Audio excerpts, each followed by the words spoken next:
a good thing onto their hands. That's the thing. And now with the box here getting locked in, I think the Claude is a little bit of a better choice as compared to the Harriet. But yeah, you want to go in for the glue. The glue is a easy latch on towards that box here. But let us see how it works out. But for now, Eyes Wide Shut, I think they can go in for something like the Eve as well on the mid lane. But if they do want the gold laner, I think they should lock in onto the Claude already. Let's see, let's see. Glue.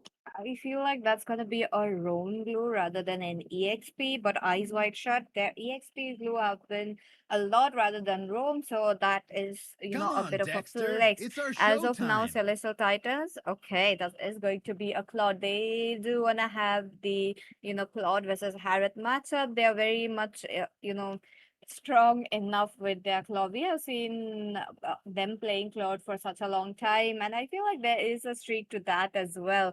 For Celestial titles, I think a Lapu Lapu might be a good choice right here too.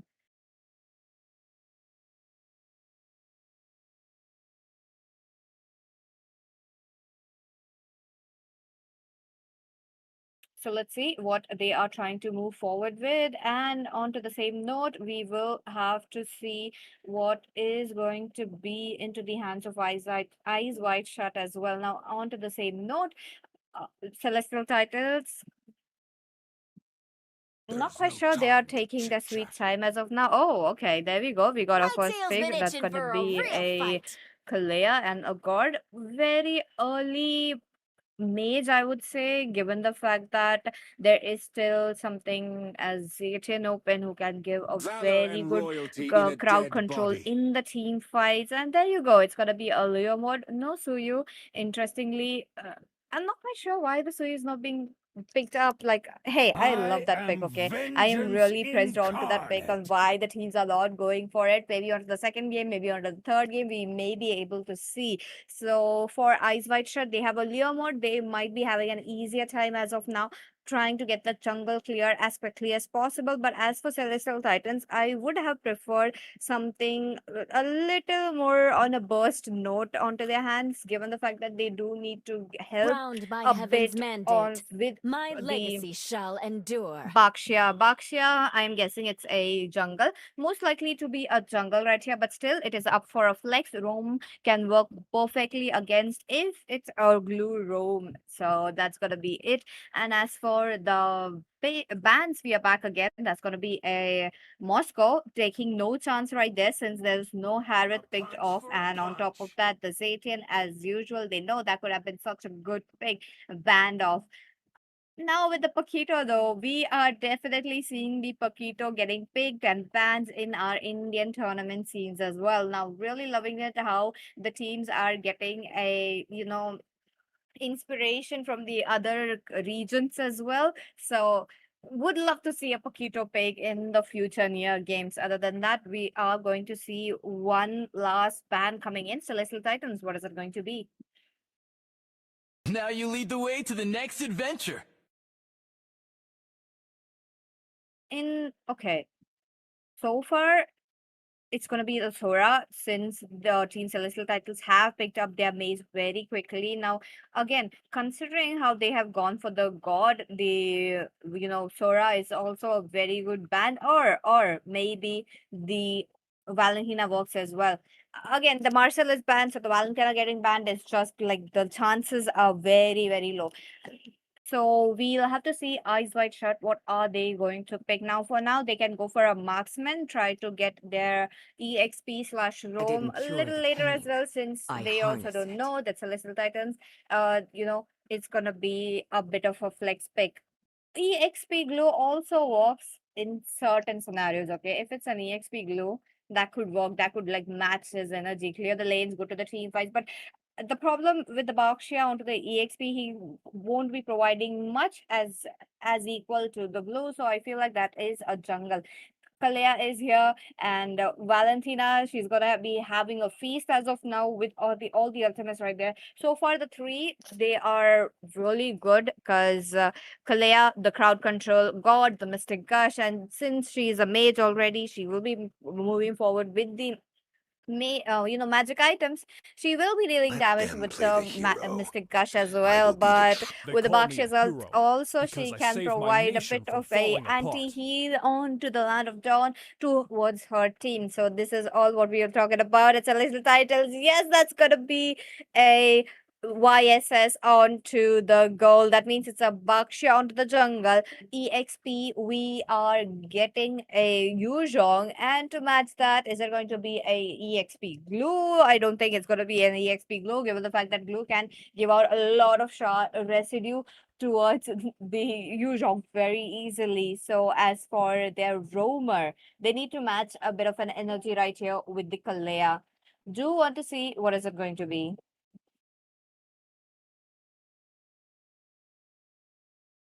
So as for the pick, eyes wide shut. Let's go. One, there's gonna be a Roma for sure. Okay, oh, EXP, yep, EXP it is, and that's gonna be a Teresla. Focusing a little bit onto the team fights, it is really looking good, but what about for the side of Team Celestial Titans? They do have team fight, yes, but I feel like they might be taking in too much damage if they are not the ones taking the first turtle. First turtle, Celestial Titans, they do need to get it, but the first blood might be coming in into the hands of Eyes Wide Shut as well. Eyes Wide Shut, they have been known to play, semi-aggressive. Even into the last yesterday, we have seen them, capturing that best of ones so easily, as in trying to get the early game onto their hands. It doesn't matter if the early game is there or not, but with that, ladies and gentlemen, let's go. It's gonna be the first match of Celestial Titans versus Eyed White Shut, trying to get that spot onto the finale. The teams who will be qualified will be getting a spot, plus they are really getting really closer towards the throne that the Battle of Crowns is setting. With that, this is going to be the best of 3 series. So first match, maybe testing the waters, since we do see Kens on to the Berkshire. Wasn't expecting a Berkshire as their first pick.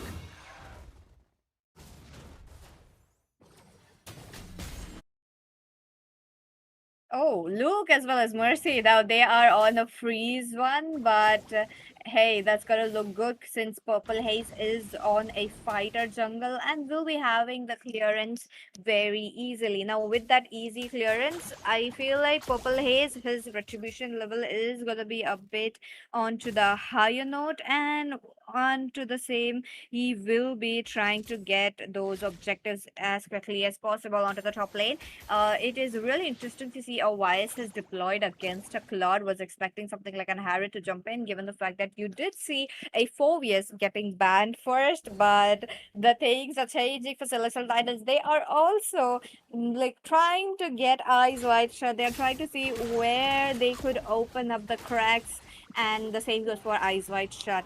So with Yeah. that, let's see what is it going to be, because first blood might be here soon. That's what, and now look at that. There's the fight going on, and it's going to be the rejected one getting taken down almost immediately that he went in for that fight. Leomord is going to be coming in for the fight. Kens gets Mercy down though, and so far it's looking like a fairly equal trade as both of those heroes took down in a 1-for-1 score, and now the first turtle's up, and all 5 members of both the teams will be back onto the map.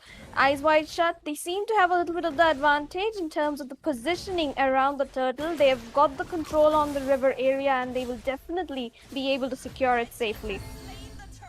For eyesight shot, they have given Atilio more the kill. And again, the Kens, the same goes for it. But okay, Cheezen, though he might be getting an outplay right here. He's trying to go for it. But Wink with the flicker. Cheezen does get a little bit of a heal from the Kalea, but he does get trapped in. Purple Ace with the fantasy captures it very beautifully. But the Kalea, though, might be getting really in. But because Kens right here goes in for the claw, double kill for Purple Haze. And that fight, though, crazy enough, Eyes Wide Shut captures the most there. Absolutely. Wink managed to get away from Cheezen onto that fight. And then Leomord came in to finish off the scraps that were left open for him. But Wink should have honestly backed off, I feel. He Yeah. kind of overextended trying to hit the Baxia, and then the wheel just hit him, and that was a kill for the Baxia in that trade. But still, it was a 2-for-1 trade and pretty much beneficial for the side of Eyes Wide Shut. Celestial Titans, their draft looks pretty good with the God and the Kalia together into the same draft, but their rotation is getting cut off a little bit by the players of Eyes Wide Shut for now, and they really need to figure out a way around that.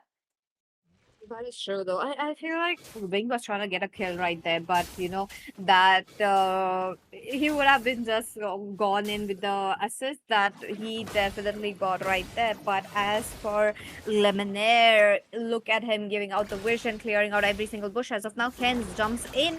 As of now, with the glue, with the split, gets Kalea. Purple Ace jumps in. It's a mega kill. Now, who's gonna stop this Leo mod? Who's going on a rampage? Now, he does get stunned. He does realize that it's not wise to take a fight in Celestial Titles land, so backing off, because the turtle is also another factor right here. Absolutely, the turtle is definitely it's going to be very important, especially for the side of Celestial Titans, because first turtle, they lost it. They got the first blood, but they traded off another body for themselves. Then they lost the turtle completely. And this time around, the YZ is definitely zoning the Leomord. That's going to be a good petrify coming in from Luke. He's trying to back off. He's trying to zone people down. That's going to be a tsunami slam coming in from the side of Celestial Titan. Mercy gets the kill on Kalia though, and Eyes Wide Shut, they completely turn it around. The takedown 3 in their favor, and again the second turtle will definitely be theirs. Cheesin is trying to get one. He gets Invoker out of everything, so that's one fair trade for himself. Dodges the glues grab with his flicker, but that's a very important resource being taken away from him, because now when he goes back to his lane, he's going to get completely zoned off as Eyes Wide Shut take down that tier 1 tower. Lemonade already with 90% team fight participation. Look at that. They just want to make sure that the turrets will be here. But as for Eyes Wide Shut, the bottom lane have been taken. So the next priority might be the top lane. But Cheesin as well as Kalea are not giving that away. Now that Lemonade knows that Kalea is around Cheesin a lot, there's gonna be a problem for Wink as well. Look at that. The poke is going really crazy. Cheesin thus gets a vision. The penalty zone might be coming in. Season he tries to get out. He tries to get his skills on, but looking quite low. It's going to be Wink who takes it away. Once again, it's going to be the rejected one taken down by the Terrasla, I believe. And yep, Mercy thus gets a kill. Split right here. Ken, though, he is not surviving. There's just too much damage coming in. It's just 3 versus 4. Godlike for Purple Ace. They just don't stop, and Mercy thus gets slain in that manner. But hey, Purple Ace still into the team fight. He does have his horsey on his back, and yep, the kill was supposed to go for Purple Haze, but Lemonade with the last hit, he gets it. Like, this Leomord is such a comfort pick for Purple Haze. Like, so many times we have seen him perform so well into the tournament scene. At this point, Celestial Titans should have been aware, and they should have banned it out instead of anything else. Like, instead of the carry, please take away his Leomord. That's the advice I could give them. But definitely a beautiful team fight in favor of Eyes Wide Shut. Yet again, despite the Gord having very good positioning and securing a kill for his team, Team Celestial Titans aren't able to capitalize on whatever they're getting so far. And that is proving to be quite dangerous for them. That's going to be the Mountain Shocker. Still, nothing comes out of that situation, and they are going to be playing it safe. But Baxia? Oh no, he kind of just goes in a 1v5. Look at that. Ken's not a way to come in, but in that manner he is still alive, so that is a really good thing to see. But Morrissey though acting as a secondary attack, looks like Ken's will be popping his retribution, trying to make sure to get them slowed. As of now, the one last turtle up for grabs. Looks like Eyes Wide Shut won't be going in for the turtle, trying to convert it towards the Lord and make sure to get it on Lemonade onto the same note. He's onto the bushes, he's just making sure he's giving up opening up the window for their team. And no, they don't want to convert this to Lord. This is surprising to see. They're like, we have the lead anyway, so let's just take third turtle as well and delay the game just a little bit maybe. Because they also know the fact, oh no, look at that, another Tsunami Slam. Gord does get some of the damage. Luke is the one to secure the kill on the Lemonade. Another ultimate coming in from the side of Celestial Titans. Double kill for the Yuzhong, but Leomord, this should be a feast for him. Everybody from the side of Celestial Titans is so very low. He does manage to get a kill for himself. He's chasing down onto the Yi Sun-shin. Invoker trying to find the dragon far into the back line, but he's got to back off. And that's going to be the Baxia getting zoned away from his own buff, but thankfully he does manage to secure it for himself. Crazy though, despite having such setbacks for season, he is still very close towards the gold of a purple haze. Now again, purple haze 5.8k and for season it's 5.2k. Just difference is just hundreds, but for Wink though, he is far ahead as of now. Now again, he did have a comfortable time right there. He is building up his items as quickly as possible. Now the Trinity build already onto his hands, so he is there in the team fights. But again, being so squishy, he's the one taking in too much damage. Look at that. Even though there is mercy, he still has to back off. He still has to think that if he goes down, the team might not be the one. Yep, Purple Haze will be giving damage. There is mercy for the secondary crowd control as well. But look at that season though. I think he might be getting out. Mountain Shocker comes in. Looks like Mercy still trying to find a way, but just two members. That's just not it. But Ken's versus Purple Haze under the turret, taken down. Purple Haze for the win. Absolutely, that's the power of having the Leomord into your draft. And now, look at Team Celestial Titans. They are so targeted far into the backlines that they have to use up an ultimate just to clear out the minions, and they still weren't able to defend that tier 1. I mean, 9 minutes, almost 10 into this game, and they are lagging behind by almost 5,000 gold. This kind of shows the amount of preparation Eyes Wide Shut came in with, and they are definitely winning it out here in this game. There's an amazing amount of zone, there's an amazing amount of burst damage, plus there's an amazing amount of shred coming in from the Claude. The Valentina has been using the ultimates pretty on point. Lemonade has been using that glue to be the most annoying roam that there is. And of course, the Claude has the damage onto him. He has the Trinity, will be building up onto the Malefic Gun and the Winter Trunkin very soon. But that's going to be a Tsunami Slam right into the tower. Lemonade flickers out, dodges away the Mountain Shocker. What a play coming in from him. Let's see though, he's waiting out every single skill. So far, that is a good thing to see. Rejected one, try to go for the Tsunami Slam, but Lemonade jumps in with the split split. Purple Ace with the Phantom Speed as well. That means he wants to go in. There's a flicker coming in from the rejected one. That means he cannot go in for a surprise Tsunami Slam, but legendary picked up by Purple Ace. There's no one to stop this man. But Mercy, penalty zone, crazy enough. He is targeting Cheese as quickly as possible. That means the front lane will be falling down as quickly. Looks him, the Petrify combo comes in very perfectly for this Claude. Taken down, but Cheese as well as gone, looking quite low. That is going to be Purple Haze. Oh, finally. But the turret really helped them to get that bounty, that gold, but Mercy as well as Invoker. Okay. Now they need to make sure to get a very away. But Oh, no. Okay. will be falling down. That is going to be our Invoker. But wait a minute, season though, even with 50% of his HP, he knows that the minions will be coming in. Like, for a moment, it felt like the dragon is gonna get that double kill onto the Valentina and the Terizla at the same time. You know, that's what I felt technically. But then the Valentina got the Lightning Drunken passive online, and that just kind of turned the entire thing around. The Terrify hit him, and of course, Terizla's burst came in from the second skill, so the dragon just got poofed away. Had Cheezen been there into that fight, I feel like things could have been a little different. But CT, they are definitely trying to hold it up with Eyes for now, but somehow or the other, Eyes is just able to turn the tables around in their favor every single time. That's true though. Now, even with the bounty going into the hands of Celestial Titans, yet Eyes Wide Shut are the ones in the lead. Look at that Mountain Shocker coming in. That means it's just that positions have been revealed and they are not looking in for a fight.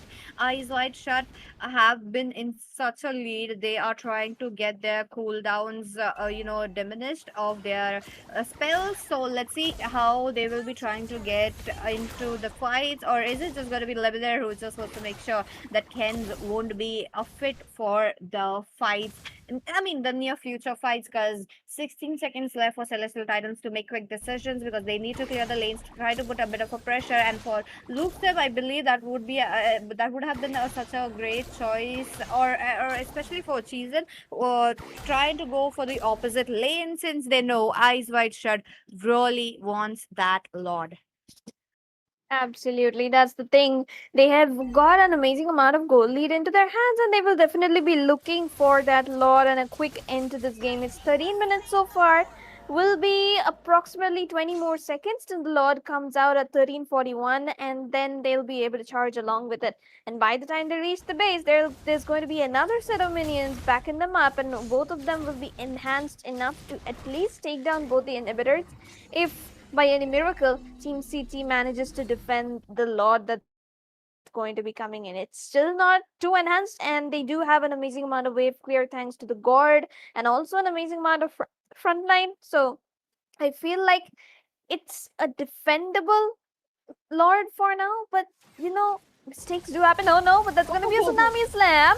Quick burst, but Mercy, he manages to survive 4 different ultimates that's gonna be coming in from the side of CT, and now they're going to be all caught up. Cheezen is going to be the one getting targeted down. Blazing Duet comes in onto the backside, and that's gonna be the Leomord and the Claude diving in. Claude manages to fall, but the Lord has hit the base already. There are 2 people trying to take down the Lord, while 3 are fighting the Bastia Invoker, trying to look for a set onto the Guard. He has the Kalia's ultimate onto him. Does he commit so far? He doesn't, because he knows, oh no, he does! He commits! But Dragon, does he survive? He doesn't. The first kill from the Leomord manages to take him down, but now the Leomord is going to be in a lot of danger. He needs to run away from the situation, but the Guard will be able to finish him off for now. CT pull off a defense despite making a blunder at the start of this fight.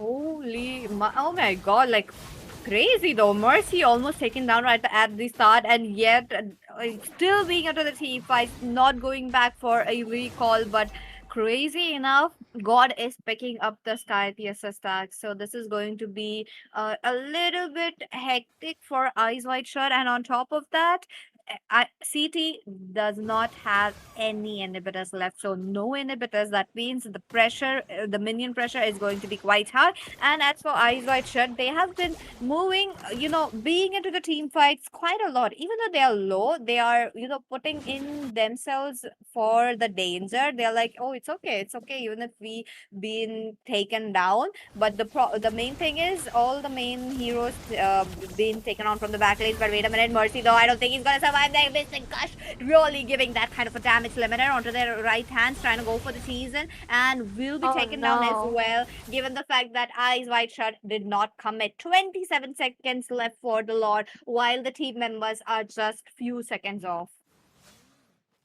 Exactly so, and you know what? In the previous fight, Mercy survived that Tsunami Slam and Mystic Gush combo. This time, he couldn't, and that was a mistake onto the side of Eyes Wide Shut. Now this has got to say, something. Oh no! Okay, look at that. That was a quick SBMI coming in, but no, Valentina falls down. Team Eyes are slowly but steadily, they are making those mistakes. They are falling prey to the amount of damage that Team CT is dealing at the moment. Purple is sustaining everything all by himself. Gets stunned, backs off, does not have the Phantom Steed onto him anymore. But that's gonna be the Black Dragon getting wasted away before the Lord. Now this is something that Team Eyes could definitely capitalize on. Despite Celestial Titans winning up that team fight, not getting the trade on Invoker, yet they are the ones not into the river area. Lord will be slain into the hands of Eyes Wide Shut. They're gonna go for Ken this time around. Udas have the split spitter onto him. Limiter takes away the kill. There's some minion pressure coming in, but there's Cheezel as well as God right there onto the base. Now that it's just, the rejected one as well as the Luke's team waiting it up, acting as the secondary tank, they will have to think twice. The Lord is going to be very, very heavy for them.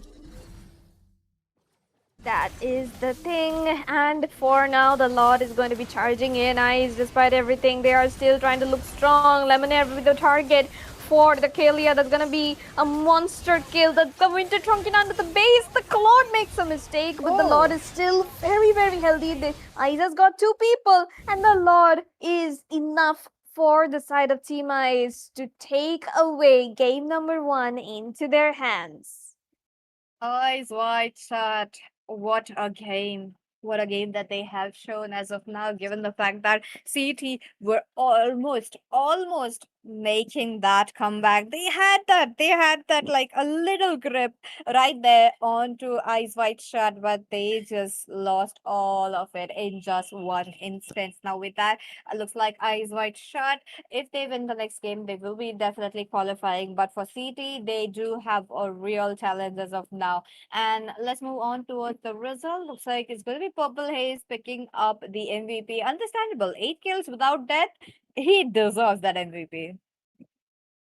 Absolutely, he does. And now let's just take a look at the damage stats if we can, because I feel like Gord was definitely the one who dealt the highest amount of damage from the side of CT. While it could be anyone between the Claude and the Leomord for the side of Team Eyes. And that does kind of show the fact that both of these teams, they have, they've got the potential in them to turn things around at any possible moment. But somehow it looks like this game, Eyes Wide Shut, they just came out on top. They've been playing together for quite some time, and that did show their prowess, and also the experience factor that comes in when you are playing together with the same lineup for quite some time. There is a real impact into the game. Obviously, Celestial Titans, no doubt they are very good, but those little mistakes here and there, I think that cost them their game. True though. Chelsea Titans, despite having such a great draft, they had a bit of a setbacks because they did not get the YSS farmed up with the Yi Sunshin. There's this one, factor to him that why he's playable is just that you need to get the farm higher. Now at the mid game, around 7 to 6 minutes, if I'm correct, I do remember him having almost the highest goal as close as Purple Haze, but it just all fell down once, Invoker started picking up the Tsunami Slam and trying to go for the back lines, and especially for Mercy as well, because Mercy was the one who was always with the penalty zone and the flicker right in face of Cheese. And so that really had a down graph for the side of Team CT. But hey, it's a best of three series. They still have another chance.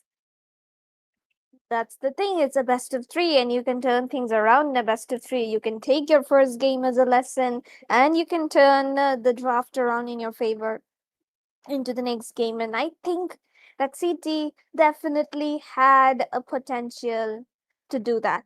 They are a very good team. Their draft was also very amazing. They're adapting well to the international meta. They're trying to use it for themselves.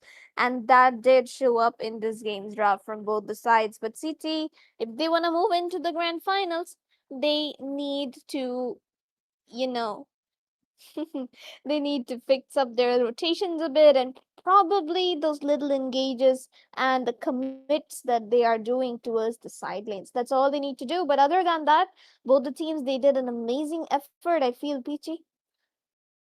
True, though. They really made sure to get it on as quickly as possible, especially for the side of Team Eyes White Shut. And as usual, they will be trying to do the same onto the second match as well. So, second match, we may be able to see a bit more comfort picks coming in from the side of Team CT. And as for Eyes White Shut, of course, you will be seeing a bit of the counter plays as well. And as for CT, onto the next match, I do really want to see the glue band off and the Leo mode as well. Let's not give Purple Haze the chance once again. Absolutely. So don't give him his comfort, guys. He's just too good onto that Leo mode. And also Lemonair onto that glue was a real menace, I feel like. We have usually seen him playing the setup tanks and, the team fight kind oriented heroes onto that roam position. But this time around, it did feel different. He was confident, he was there, he was present onto the map, he was constantly zoning away the guard and the You are facing a Ascension. They were cluster. so forced to play passive this game around. So obviously that glue did make a difference onto this game. But this time around we are here on to game number 2, and look at that, it's going to be a glue first ban.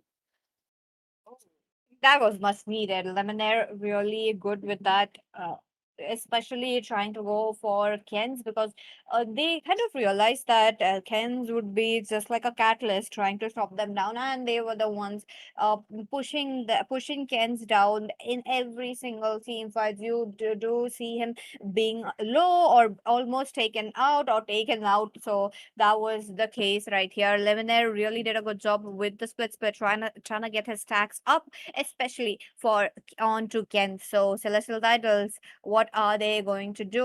They are on a second pick this time around. Okay, they do have the liberty to have to see what can they I am go a for daughter of as Northern for the Vale. comfort picks I because swear to two protect it till my a last good breath. amount good picks that you can be playing it in your hand. So I'm kind of curious to see what is it going to be.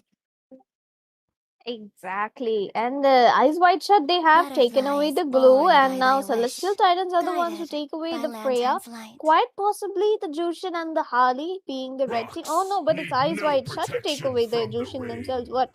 Hello. I mean, I get Oh, it. You have I'm that born strategy, with but you don't talent. really necessarily need to ban away the Jushin on your first pick. You can just pick it up for yourselves. But fine, we see the Guinevere ban, we see the Baxia ban as well, and quite possibly it should be 100% a Harley. If not, then Celestial Titans will actually be making a mistake this time. Harley, though, I feel like that pick might be coming in and they might be trying to Now give you lead the something way to the tanky onto next the adventure.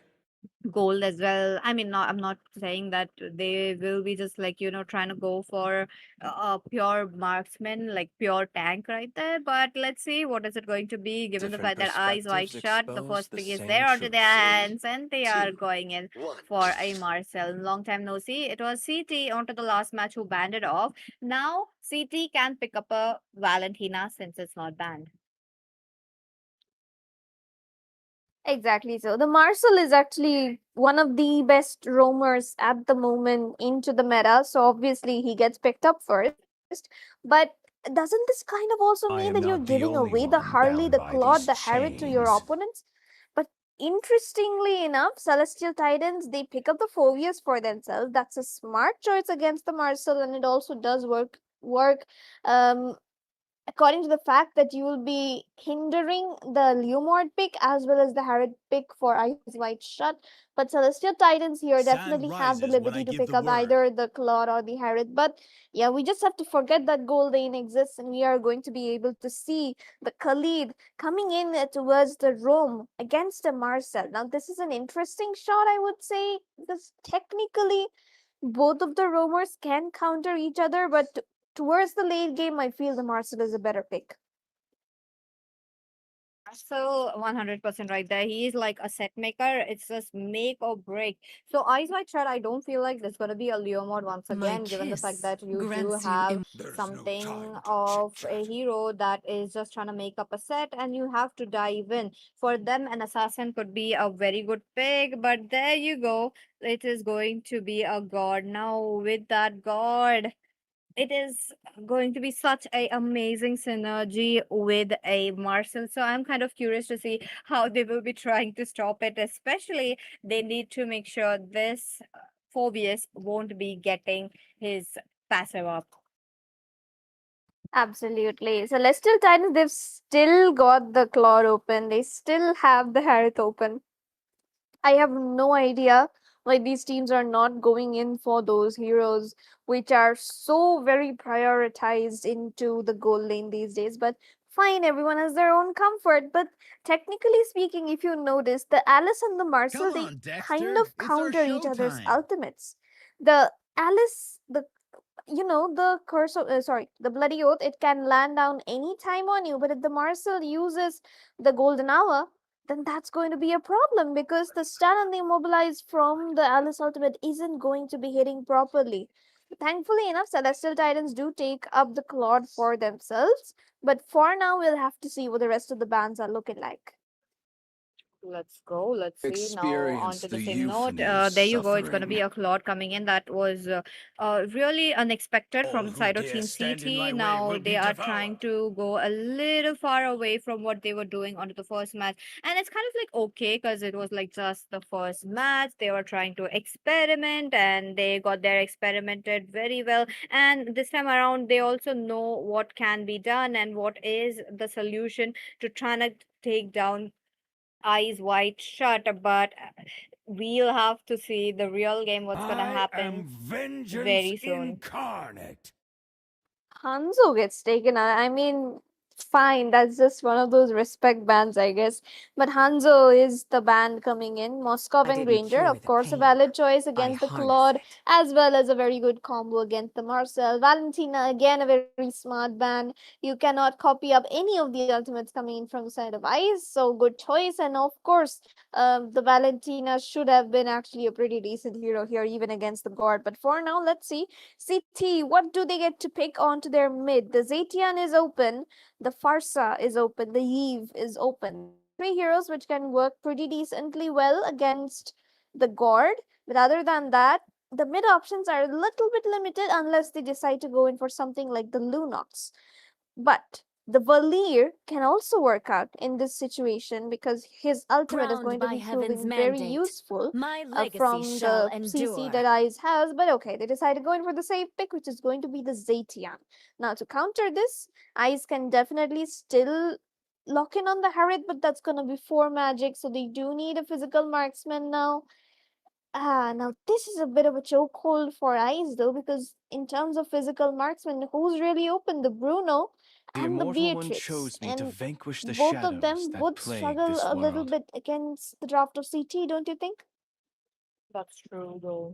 Now the Zetian, again, last game, the God really had a bit of not a comfortable space right here. And then since we are looking at a Suyu as well, it is going to be a bit interesting to see how they are I've trying been to waiting get for too their, long. position up. And as for the Wink as well, that is the same issue. We'll going to see how they will be trying to get it on. But hey, CT, what is this pick? They have come up with their absolute faves. Look at that. It's going to be a Fanny against whatever team Eyes Wide Shut are trying to go for. Crazy, actually. I mean, the carry was a bit of an overlook on our part, I would say. But the carry does work here. But then again, too many buts, but hey, against a Fanny, a Claude, and a Zetian, as well as a Khalid. That's 4 dive-in heroes onto a carry, so you will have to position like an absolute beast onto that map in the team fights. Unless, of course, you've got the Marcel to save you every single time. But for now, both the drafts looked very good in their own respect. The Fanny will definitely be looking for a pick-off and a split kind of gameplay, while the rest of the 4 members of CT will be going in for the major team fights. Eyes, on the other hand, they will look into completely team fight oriented gameplay. Suyo, Marcel, and Gord are a classic mid lane trio we have been seeing in international as well. Alice comes in onto the back line, targets down with the Claude as well as the Zetian at the same time. And Carry, of course, needs some time but does almost the same work as a Claude, except for the fact that the Gord is at more of a threat from the Claude than the Zetian is from the Carry. Oh, this kind of a team fight is what I am really curious about because it is really looking good. And on top of that, I really love the fact that there is a Zaytian. Now, Zaytian's ultimates will be providing a lot of movement speed, but the only downside is her ultimate is just really on a long cooldown. And onto the early game, we might not be seeing a lot of action right there from the Zaytian. Other than that, we love to see what is it going to be, ladies and gentlemen. Into the land of dawn. Here we go. It is going to be CT versus Team Eyes Wide Shut. The second game. That means the teams are looking forward for a spot in the finale. First blood. Is it going to be the top lane? Looks like an easy rotation for the Fanny, but she still doesn't have a level 4, so the Cutthroat won't be available. Luminaire does manage to get the immobilized and they back off on time. So looks pretty safe for the side of Eyes right now. Fanny does need at least the Fury Hammer and probably the Heptasis for herself to try and get an early first blood. But that is going to take some time for now, and quite possibly the first blood is going to be the carry by the looks of it. He's at half HP, but thankfully enough, the Marcel does notice the danger and rotates immediately to provide the vision to Wink, who's struggling a slight bit against the Claude. But so far, so good. Team CT, they've got their space at the turtle, but they decide to back off, which means that Eyes once again have got the complete control of the river area at the turtle. Unnecessary ultimate from the Alice, I would say, because that Phobius would never dare go to the turtle in a 1v4. But then again, if it works for you, it works. You never judge a team by that. Well, no, but Fanny, he's coming in though. Oh, let's see if it's going to be the first blood or not, given the fact that the teams are really trying to make sure this Fanny will be having that amount of energy now into the mid lane as well. There you go, Purple Ace jumps in. He gets bad boy Web, and with that, it is going to be the reject one looking quite low as well. Clearly enough, and Eyes will be the one to secure the first blood all over again, and that too onto the Zetian. Quite expected, I would say. The Zetian is one of the most immobile mages for now, and he has been trying to play slightly aggressive to clear out the lanes, but onto the top side, we can see a lot of cable spams coming in, but Mercy, he still manages to survive, dodges the steel cables, and Ken's is finally out of energy, and Luke is gonna be low, low, and low. Stops their recall right there, but still, does Ice commit to this though? Oh, okay, that's gonna be a beautiful ultimate coming in from Ice. Alice does fall down to the tower damage. Two flickers coming in from Lemonade as well as Mercy, but Guard will be the one securing those kills along with Mercy. And now Ice are completely leading forward and again towards the mid lane. They try to go in for something, but yeah, they've got to back off by now.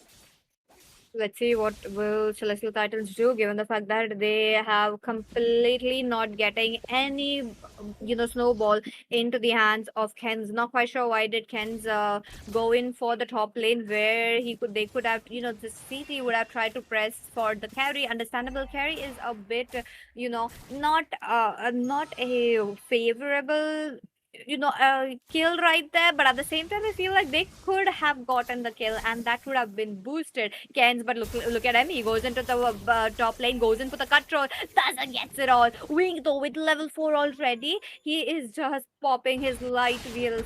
If this was just 5 minutes ago also, he would have gotten the kill. Talking about Ken's, but the turtle will be taken. Mercy for the zone out, and it is Eyes White shirt with the turtle. Mid lane they proceed forward. Looks like Bad Boy Joe, he does get immobilized. Purple Ace goes in for Bad Boy Joe, but no, it is the Wing who does get immobilized. Off camera kill, but into the front lane, there's gonna be Lemire falling down. Invoker trying to go for the safe zone, but no, he will be taken down. Celestial Titan will be getting that boost. Clearly enough, let's see. That's a very equal team fight coming in by both the teams for now. The gold is pretty much equalized, just a slight 800 to 900 difference, while the kill score is absolutely equal. And both the junglers seem to be farming up at a nearly equal speed, except for the Suyo obviously being a slight bit faster. That's going to be a kill for Ken's again, giving him the much needed lead he needs onto that Fanny to get the snowball. But Purple Haze seems to be pretty confident onto his hero at the moment. Suryo is again another one of the comfort picks for almost all junglers that we have seen in India so far. But other than that fact, for now, Team Eyes are looking pretty good.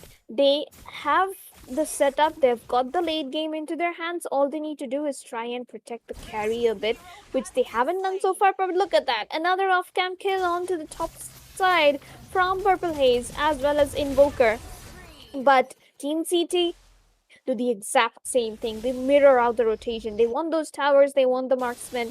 That's exactly what they are doing right now. Eyes want to target down the top lane tier 1, and the exact same thing is being done by CT onto the bottom tier 1. Lord this time around is having a bit comfortable time. He is playing it very, very safe, taking away every possible farm in his hands now with that eyes wide shut are trying to get their gold high up as well. They're very close. CT have really caught up. Looks like Populace is going in for the turtle as quickly as possible. Mystic Gush goes for Luke's him though, but the stun will be stopping it, and Populace with the retribution gets the turtle, but he will be taken down. Ken's, he is just moving in too forward. Wait a minute, Luxem though he's looking quite low. Mercy as well, because Mercy is in just words of taking down because it's just Ken's targeting non-stop. And once again, they are in a lead. Celestial Titles, they have turned the game completely despite not having the early game. Absolutely. And this time around, CT is looking so much stronger with that funny pick into their hands. I think that's what happens when you give away a comfort pick to Ken's. That is the Fanny, obviously. He did well in the previous game, sure, but when you get that comfort pick into your hands, your entire mentality and gameplay changes, and that is exactly what is happening right now.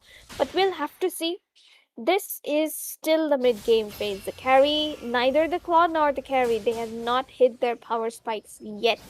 So we will have to see how it goes. Look at the Fanny go though. He's trying to go for it. Doesn't have the cut through. Still gets a kill onto Invoker. Flicker comes in from the rejected one onto that Khalid, but he doesn't manage to catch anybody. Purple Haze is low, has to back off. Wings tries to join the team fight, but so far, Eyes doesn't manage to get anything from that fight. Oh, Fanny. Unstoppable. 6-1-1 despite having the first dead onto her. Still pulling up with the damage. Now eyes wide shut are playing it bit safe. They are realizing that they are giving it too much farm for the side of Team Celestial Titles. Now that Team Celestial Titles have painted the map red, they will be trying to take down one more member because Wink though 50% of his HP taken down. Wait a minute, boy, that's gonna be Bad Boy Joseph taken down, but Wink will be taken down. And these three people, look at that. Ken's trying to go for Invoker this time around. Invoker looking quite low, but despite the flicker, he gets a double kill. Limiter into the front lane taken down as well. Mercy, he is the one saving it up. His HP is the only saving grace right there in that team fight. That is why this time around, CT with a complete turn around of things. They are looking strong and they are looking stronger than ever as they take down this Lord and have around... Oh no, the goal lead still isn't much though, but somehow they're winning those pickups and fights, and I think that's the reason they have been able to control the overall pace of the game.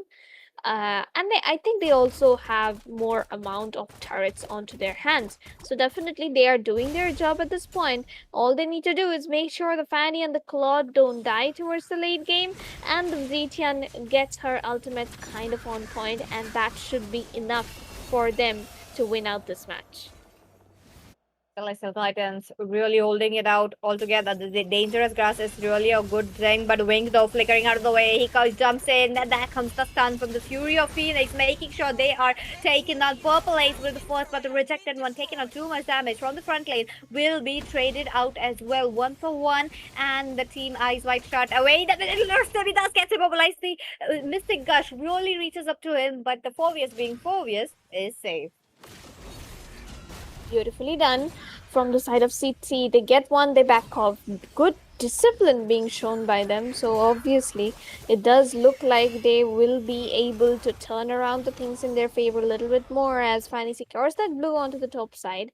They will look to try and freeze the waves. So Wink is not able to get enough farm for himself. But that Zetian pick is definitely worth it. Oh, holy Fanny trying to deal that damage. Thankfully, the Suyo has the wings by now, and they are able to, save his life for this time. But what happens next is not guaranteed. The retribution will be used up, and the way he's going for red. Fanny seems to be aware of that fact and might pull off a rotation to the red buff, but the rest of the side of Eyes is also there. So I guess they'll both just play it out safe.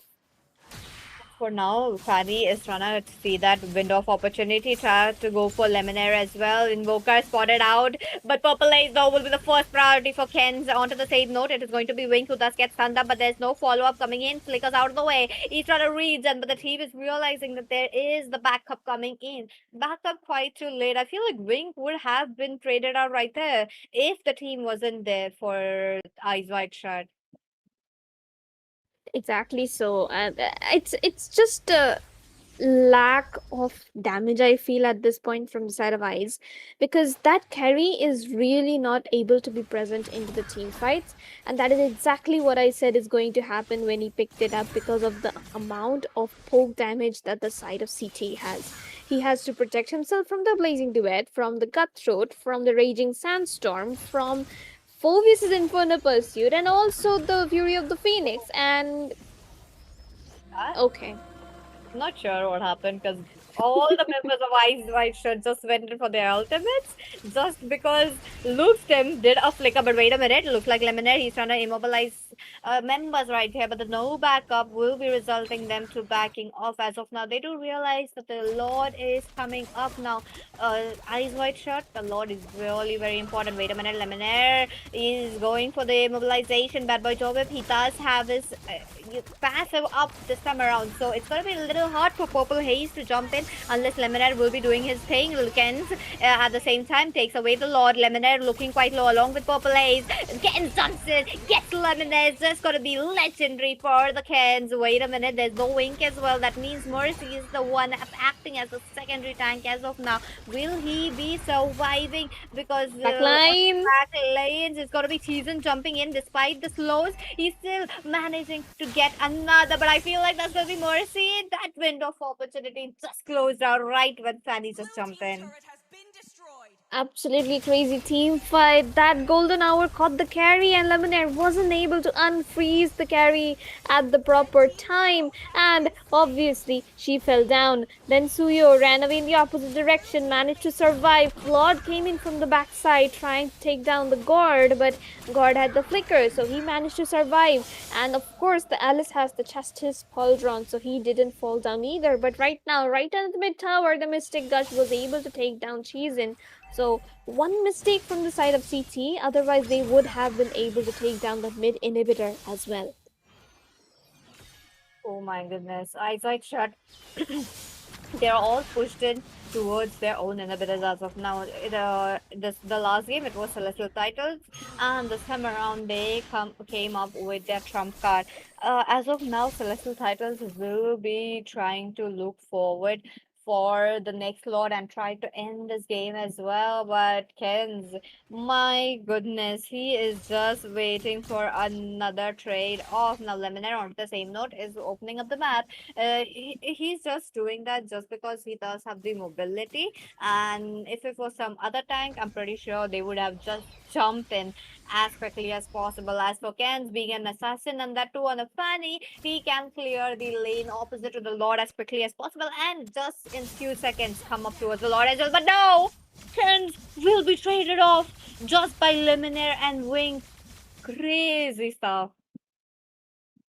Insane and crazy stuff indeed for the side of both of these teams, and somehow Eyes is still holding on, and they have never let the goal difference be more than 4K. But no, Khalid with the 4-man raging sandstorm. Beautiful work coming in from that. Cheesin absolutely demolishing the Suyo with that blazing duel. Luke is low, but he's still fighting. Khalid still goes in for the fight. There's going to be an immobilize coming in. Alice tries to go in for a little bit of something. Mercy doesn't have the flicker anymore, doesn't have the dash either. Uses up the winter trunkin. Cheesin is low. Bad Boy Joe, but he gets the kill onto Mercy. Every single person in that team fight was about to die, but it all came down to who made the better mistake.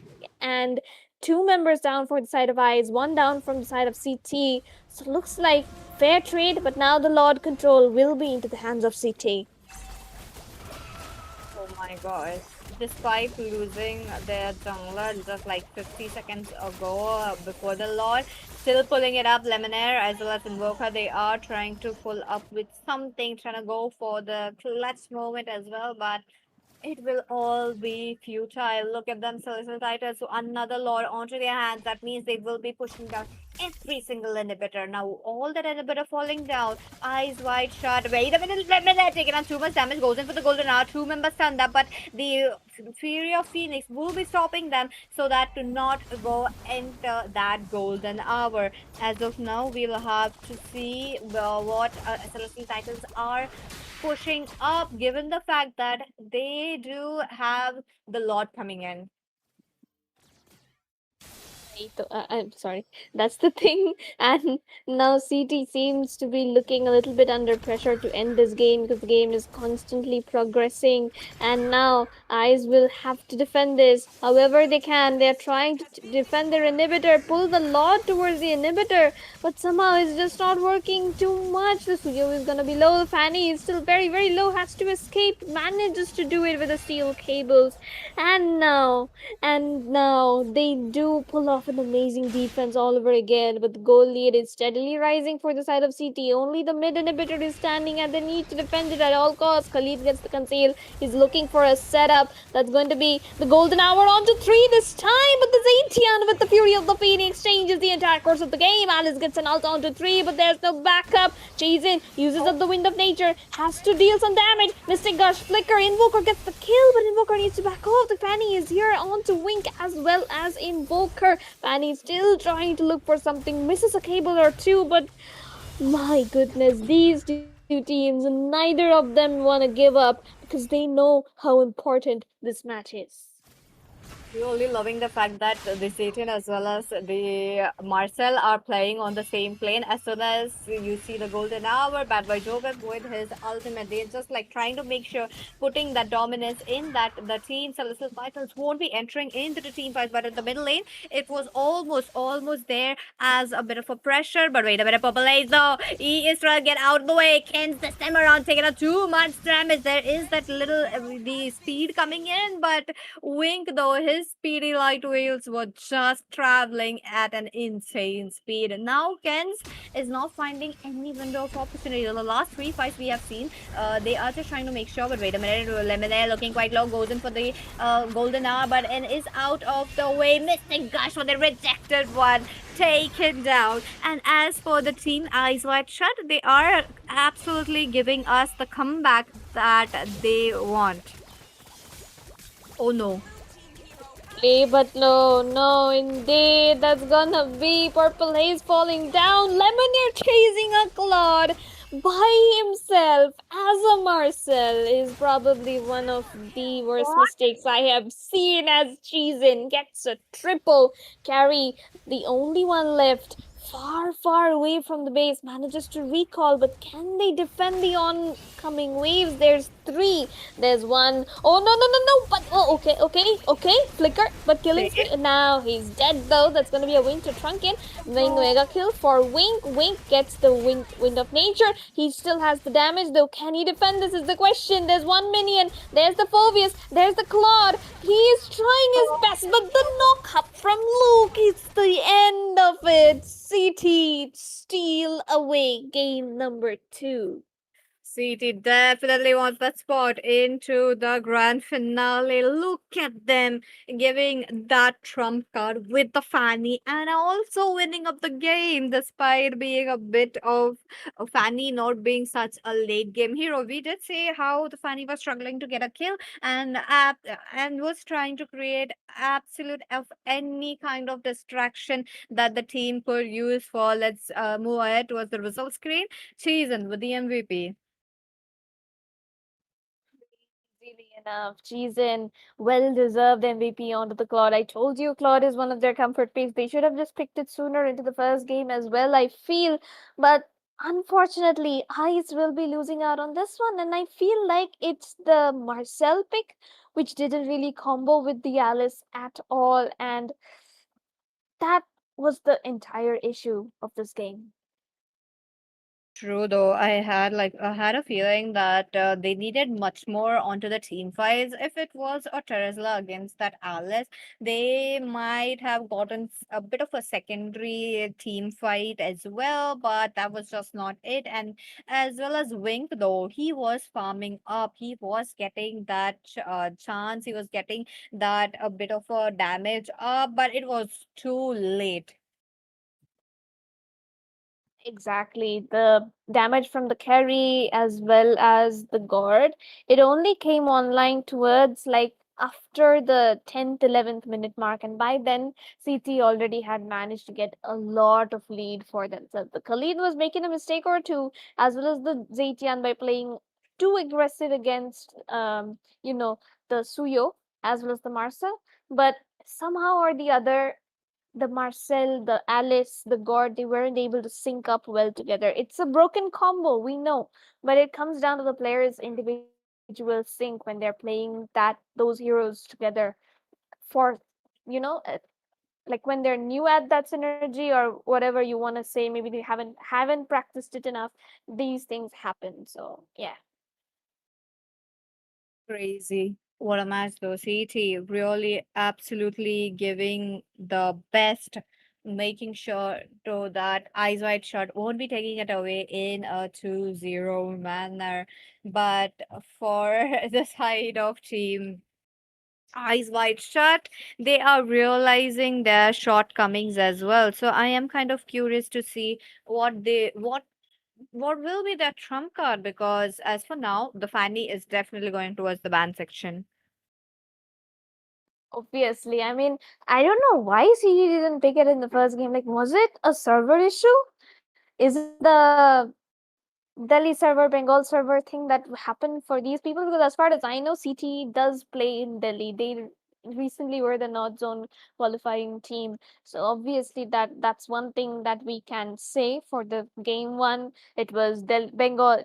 So IS won it. Game two was Delhi. So CT won it. Game three is now going to be the decider. Definitely, though, we'll have to see what the teams are really plotting as of now. But and on to the same note, now that I believe we will be getting a new map. So that means there's going to be a new picks as coming in as well. So the draft will be a bit updated, and we will be seeing the trump cards from both the sides. This is just their last game to prove themselves that they are capable of going towards the grand finale.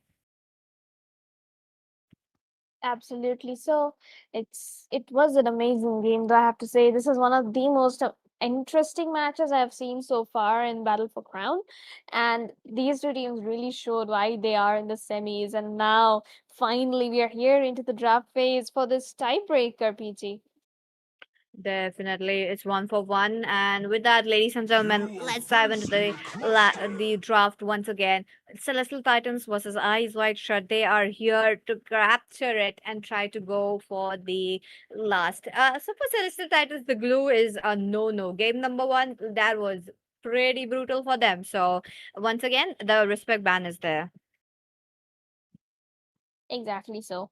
Glue will be taken away. Harley, Fanny, Freya. These should be the bans from the side of Eyes.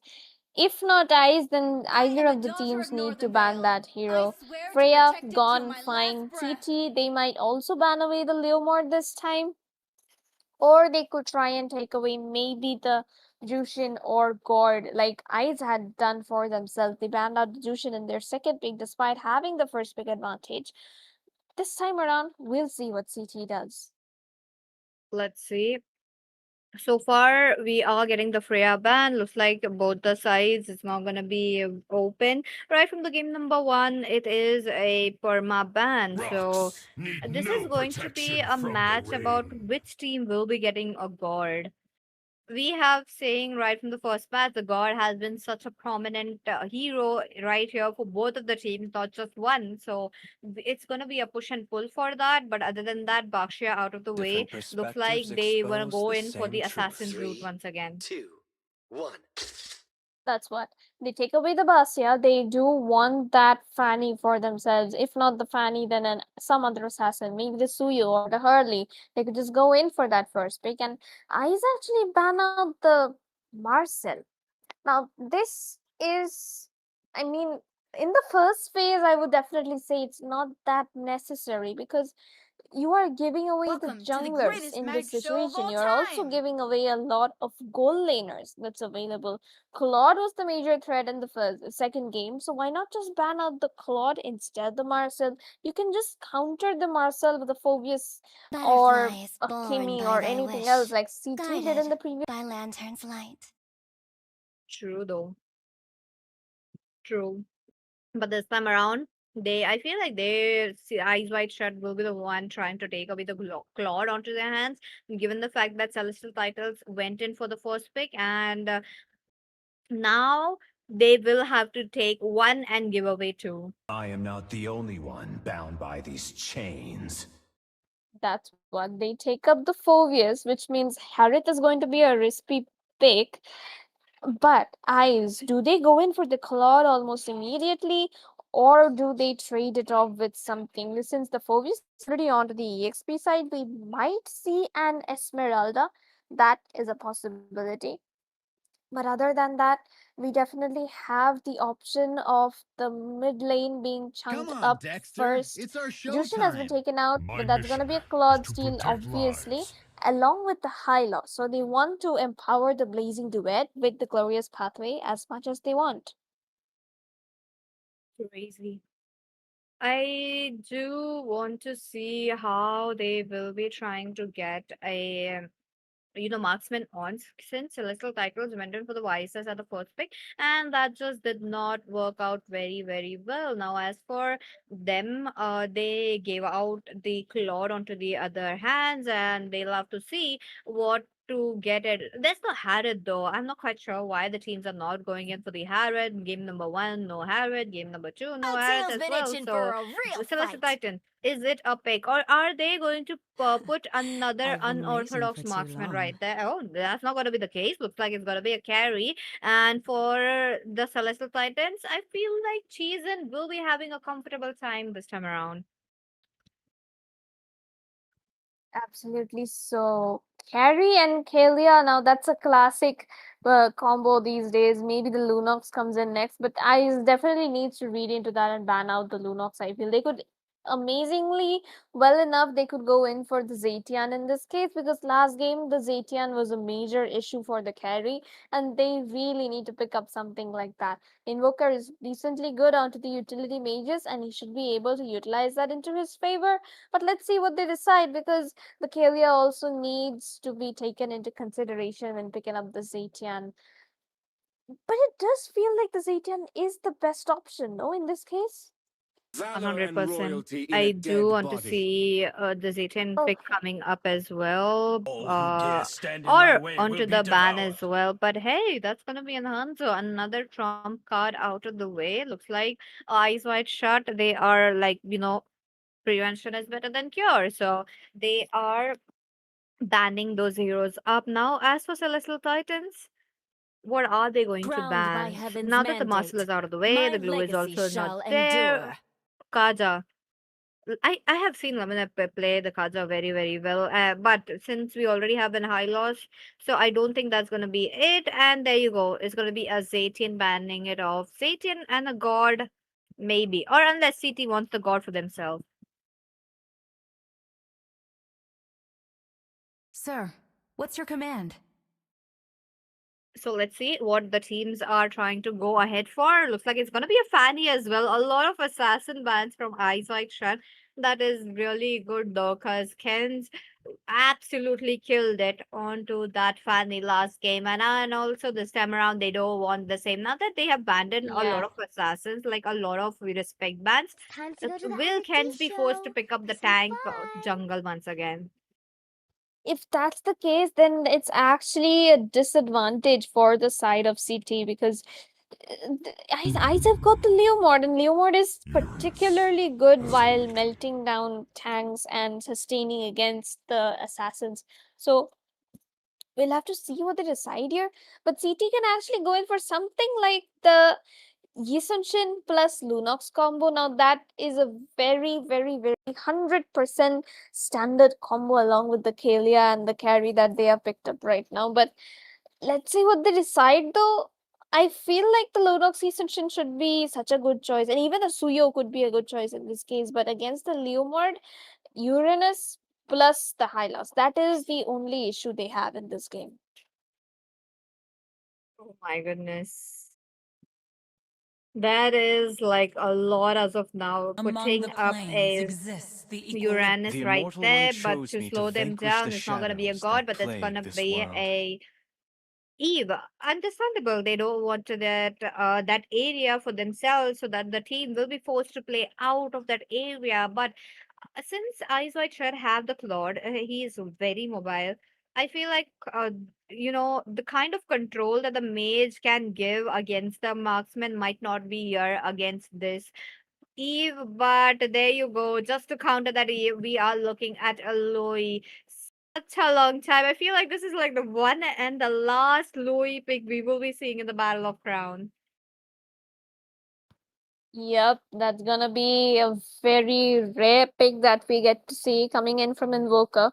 But the Eve and the Suyo will be locked in by CT, so that's a pretty decent choice as well. The Eve actually works against the Luoi pretty well because of the range that she gets and also the lockdown from the RWM. Suyo, of course, a decent choice to get the stun and the soul sever onto the Luoi's face to try and take her down along with what the Kalia just needs to bait out the shield that she gets from her passive. That's all. But Ice though, they've got the double horse, they've got the teleportation, they have got the sustain from the Uranus, and they've got a blazing duet onto their hands. So technically, textbook wise, Ice has the better draft. Ooh. I though there's gonna be a lot of surprises from Eyes Wide Shut, especially with this Louis as well as the Leo mode combo, but for celestial titles, they need to play around the bushes a lot. And on top of that, I would love to see what the map is gonna be, because I do have a feeling that this might be a dangerous grass, and if it is right in Louis' ally. Exactly so. And well, welcome to the land of dawn, ladies and gentlemen. Already early aggression coming in from the side of CT. I talked about the Suyu being a pretty decent pick, and that is something which is happening in this game for now. But it's going to matter into the mid game where the Leomord picks up the Hunter Strike, the War Axe, as well as the Brute Force, and Suyu also has an equal 3 items. At that point of time, the Leomord should be able to snowball harder as compared to the Suyo because of the amount of sustain that the horse is going to give him.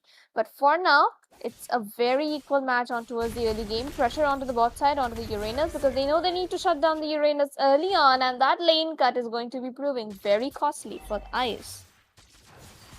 Season once again is looking for a bit of a poke, but Ken jumps in. Wing though, he is just out of the way, but there comes Lemonade for the backup. Now with Lemonade onto the backup as well, we will be seeing the turtle.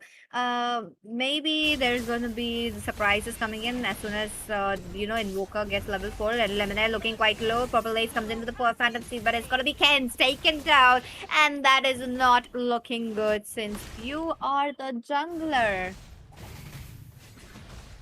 Exactly. So you do not want to be so aggressive when the turtle's coming up. The team needs you, and he's rushing back though. And CT, they are still not starting the turtle. I don't understand why. They had so much of advantage. They could have committed to it if they wanted to, but okay, no, sorry. I mean Ice. But look at that. That's gonna be Purple Ace. He's getting completely zoned out. He doesn't have his horse yet. How is he supposed to even go in? Can't get the retribution. RWM will be popped away. Lemonade is going to be the one to get caught. That's a 3-man knock-up coming in from Luke. He is jumping to the backside. Mercy is going to be just sitting there in the bush, being the Uranus he is. He can't really do much without the Oracle as his first item, because he is going to be squishy enough for 3 of them to take him down like they did just a few minutes ago. And somehow, Eyes Wide Shut, they have the kill lead, but CT do manage to get the team fight into their hands. Definitely now Wink though, he has to turn back. Rejected one goes in, he gets the tsunami slam in, but the Purify will be saving Wink right then. And he is like, he was just like inches away from death. But at the same note, Wink was the one taking down the whole of gold shield. So his gold is quite higher than the carriers of now. So he's gonna get his items faster. He's gonna get his poke higher as well. Look at that, the poke between them. But rejected one looking quite low. Purple Haze, he wants to jump in, but the immobilization. No, rejected one realizes that if he moves into the ease right there, it would be having a problem. Wait a minute, Kenzo, he's trying to get out with the stun right there. It's gonna be costing him his life. Purple Haze as well as the side of team Eyes Wide Shut are really going in strong.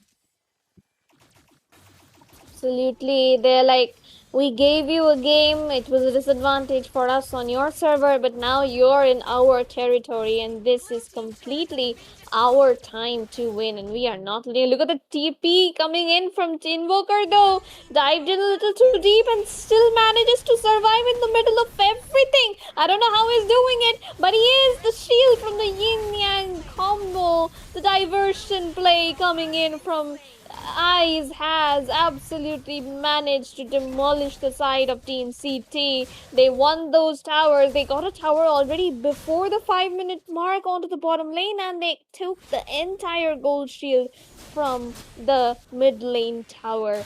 The goal lead has jumped to a massive 3k under the 5-minute mark. Crazy, look at them. Celestial Titans this time around is really struggling in their own territory. Mercy though extending too much, giving that distraction so that Purple Haze will be having that easy time onto the Turtle. Now Turtle taken down quite a lot of resources into the hands of Wink as well as Purple Haze is really such a deadly combo. So I am curious to see if the teams will be swapping up their lanes, because that would be a very nice decision, especially for CT. Exactly. So even the late game is completely reliant on Cheezen at the moment. And if Cheezen doesn't get space like he isn't getting right now because of the fact that they do not have much of frontline till the Phobius and Kalia farm up and get their items, things are looking a little difficult for the side of Team CT. Because look at that off-cam kill already from Purple Ace onto the Leomord. I don't understand the fact why they even gave away the Leomord. Like, is it like, did they not expect the Leomord pick in the first phase, or were they just waiting to experiment and steal it away from him or something? Because giving Purple Haze the Leomord after you completely got demolished in the first game is kind of a huge blunder, I would say. Oh no, no, Tsunami Snap, look at that RWM as well. A lot of damage, but yeah, he's finally going to get taken down. Right before he could get on his horse, he is taken down. Now Winko looking quite low in mana as well. That means he was playing it safe. But no, there comes Luxem who jumps right in. Now Mercy, on the other hand, is creating absolute distraction right here. Rejected one looking quite low. Yin and Yang combo coming in from Invoker. They are still playing in that area. That's going to be really costly. And yep, it is going to be very costly for Luxem who just fall down. Wink, on the other hand, quite low. I don't think he should be making that mistake of being still right there. I know it's just an Eve, but what if the season jumps in? That's going to be really deadly. So out of the way, they are here. But Mercy, he's just going to cut lanes. No, no, no, Ken, you do not want a solo. Leomord, Purple Ace tries to chase, but okay. What? Oh no. Oh no. They just give up on the Suyo? No way. What? Why would they? I don't know. Why exactly would they do that when he's literally a free kill? Like, the enemy jungler is on the top side. You TP to kill him, and then you don't kill him, and then you come back for the turtle, and that too when you have a 3.5k goal lead into your hand. You can just go in for the Lord at the 8-minute mark. It doesn't make sense, but you do you. So for now, Ice is definitely leading. They've got map control, they've got towers as well as gold, and of course that Uranus pick is one of the most annoying picks one has ever seen. And for now, it's looking pretty difficult for the side of CT. Oh, CT getting pushed down. Lemonade still there, right there, onto the front lane, taking out damage, but lose him though. He is getting lower now with the minions falling down. There is no way Celestial Titans are looking forward to clear those minions as quickly as possible. And as for rejected one, even onto that pick, they need a miracle. They need a good amount of a tsunami slam taken down. But Mercy is just truly annoying. Clearly. And now we can see the rejected one onto that Kalia. He needs to be the one to pick off the members of Team Eyes Wide Shut. The only three people he can actually pick off is the Leomord, the Luowi, or the Hylos. And all three of them are pretty difficult to kill. The Luowi is an easy target, but the Luowi is playing it very safe. So we will have to commend that. And yeah, look at that. They try to go in for the Uranus. They waste away the RWM as well, along with the Speedy Light Wheel being there. That was really unnecessary when you see the fact that it's already a purify being used up by the Uranus and you still commit.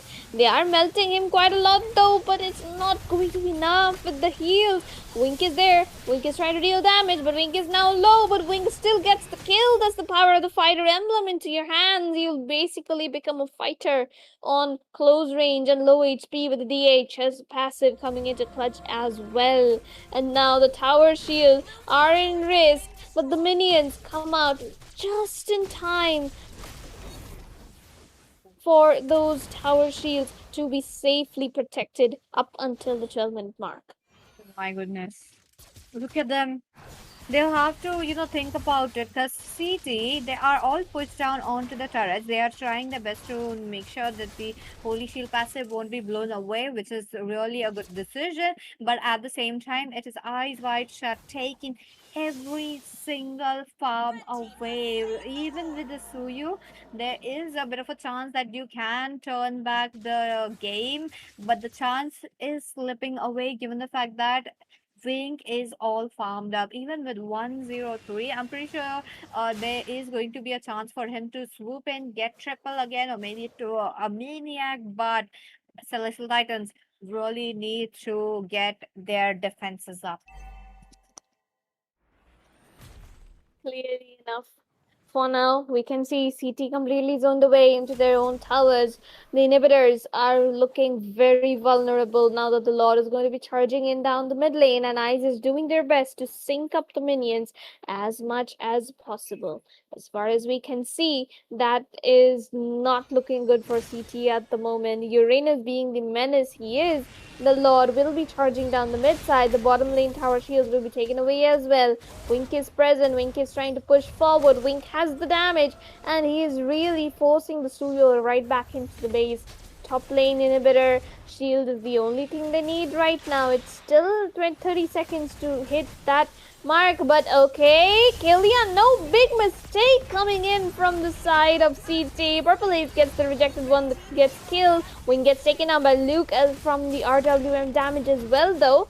But for now, that's a 1-for-1 trade and a pretty decent defense coming in from the side of CT.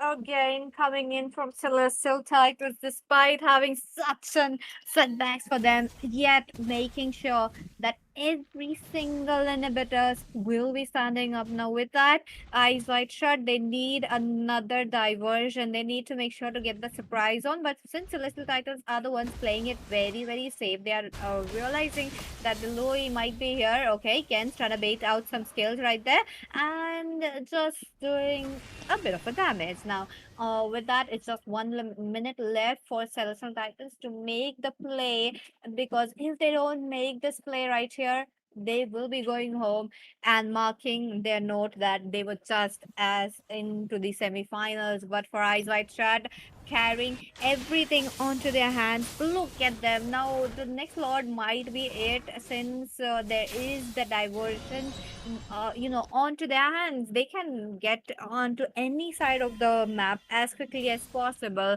But there is a downside to it. If they get caught out, in a very off guard position, they will be having a comeback. Talking about CT, so this is just like a make or break for both the sides.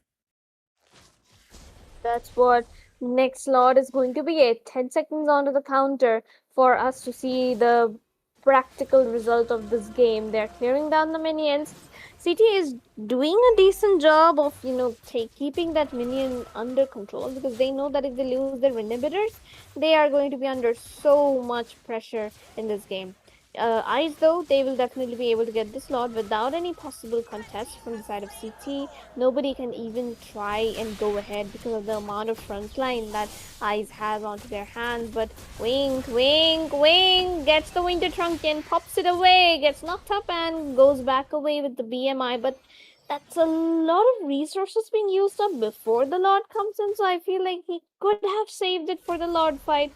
But as of right now, the Yeep doesn't have the flickers. That's one ray of hope for Ice to try and take her down. But other than that, I feel like this Lord could be defended as well because Team CT, they have got their resources under their control. They will not be able to defend the inhibitors though. But now the Lord is right down the mid lane. Cheesy uses up the speedy light wheel, tries to get the ultimate online. That's gonna be a lot of damage coming in from the side of CT. They're trying to defend it to the best of their abilities. That's gonna be Lemon's immortality pops away. One member down. Luke did manage to zone away the Claude very, very well, but somehow CT do manage to defend this. CT, my goodness, what are they even thinking? Wing though, trying to go in for the inhibitor as quickly as possible. Purple Haze still trying to find that kind of a opportunity to jump in as quickly as possible and get away the game as well. 14 minutes in and closing down to 15 as of now. They are trying to end this up, and even if for CT they get a bit of a comeback, they will have to make sure to get through every single inhibitors as of now. Mercy really quite annoying. They do have enough anti-heal onto their hands, and yet he is surviving. Look at that. There's a lot of stun coming in. Mercy though pops up the winter truncheon, just making sure that he survives. Wing jumps in, but now he does get interrupted by Luke's step. Dwan by Tobe taken down. There's a lot of members looking quite low, but the conceal won't be saving it up. The minions coming in from the middle lane might be just the end, given the fact that Wing is utterly going in for that turret. Look at that. Looks like Wink as well as Purple Haze will be stunned out, but there's going to be the bigger minions coming in from the side lanes. What is it going to be? Purple Haze jumps in with the purple Phantom Steed. The base not looking healthy, and it's gonna be Eyes Wide Shut picking up that spot in the finals. Absolutely. Congratulations to Team Ice for moving to the grand finals of Battle for Crown. They have put up an amazing fight with every single team out there, and their sportsmanship spirit deserves the respect that they have earned it for themselves. The second game, a little shaky, a little bit of server disadvantage here and there, but they still managed to move into the grand finals. And unfortunately, CT, despite the best of their efforts, they just fell short a little bit. But we are sure that they are going to come back stronger. So, I mean, this game, it was. I mean, technically, it was already into the hands of Eyes from the draft itself. You give away the double horse, you give away the Claude to Wink. That's already a mistake in the first place. And second place, of course, the server disadvantage. We cannot really count that, but unfortunate situations like these, they do happen. True.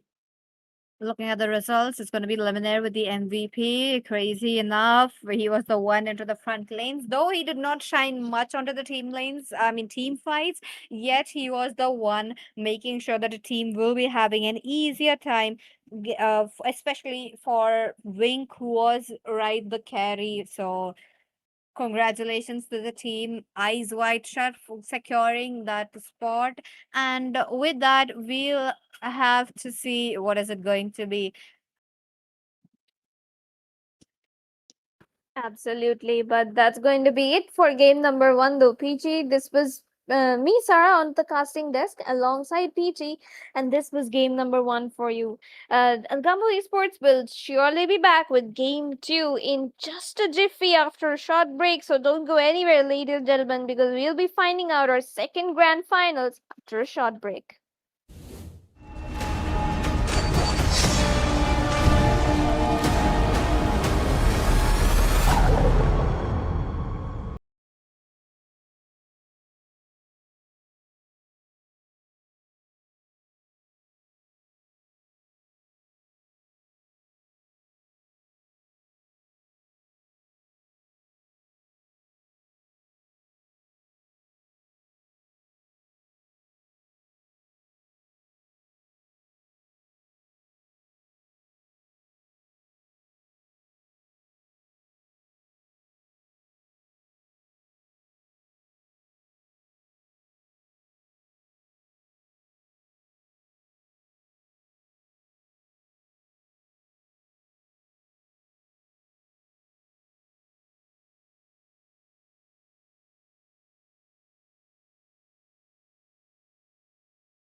Good evening, ladies and gentlemen, and welcome back to the Battle for Crown, brought to you by none other than Algambo Esports and powered by Credox, and obviously brought to you by Vista Games as well, supported by Vista Games. We just had a best of three semi-finale between Team Eyes Wide Shut and Celestial Titans, two quite well-known teams in the community at MOBA India esports scene. And one of them obviously has made it to the grand finals. It is Eyes Wide Shut. Let's see which is going to be the next team to join them in the grand finals to combat that 15,000 prize pool at this tournament.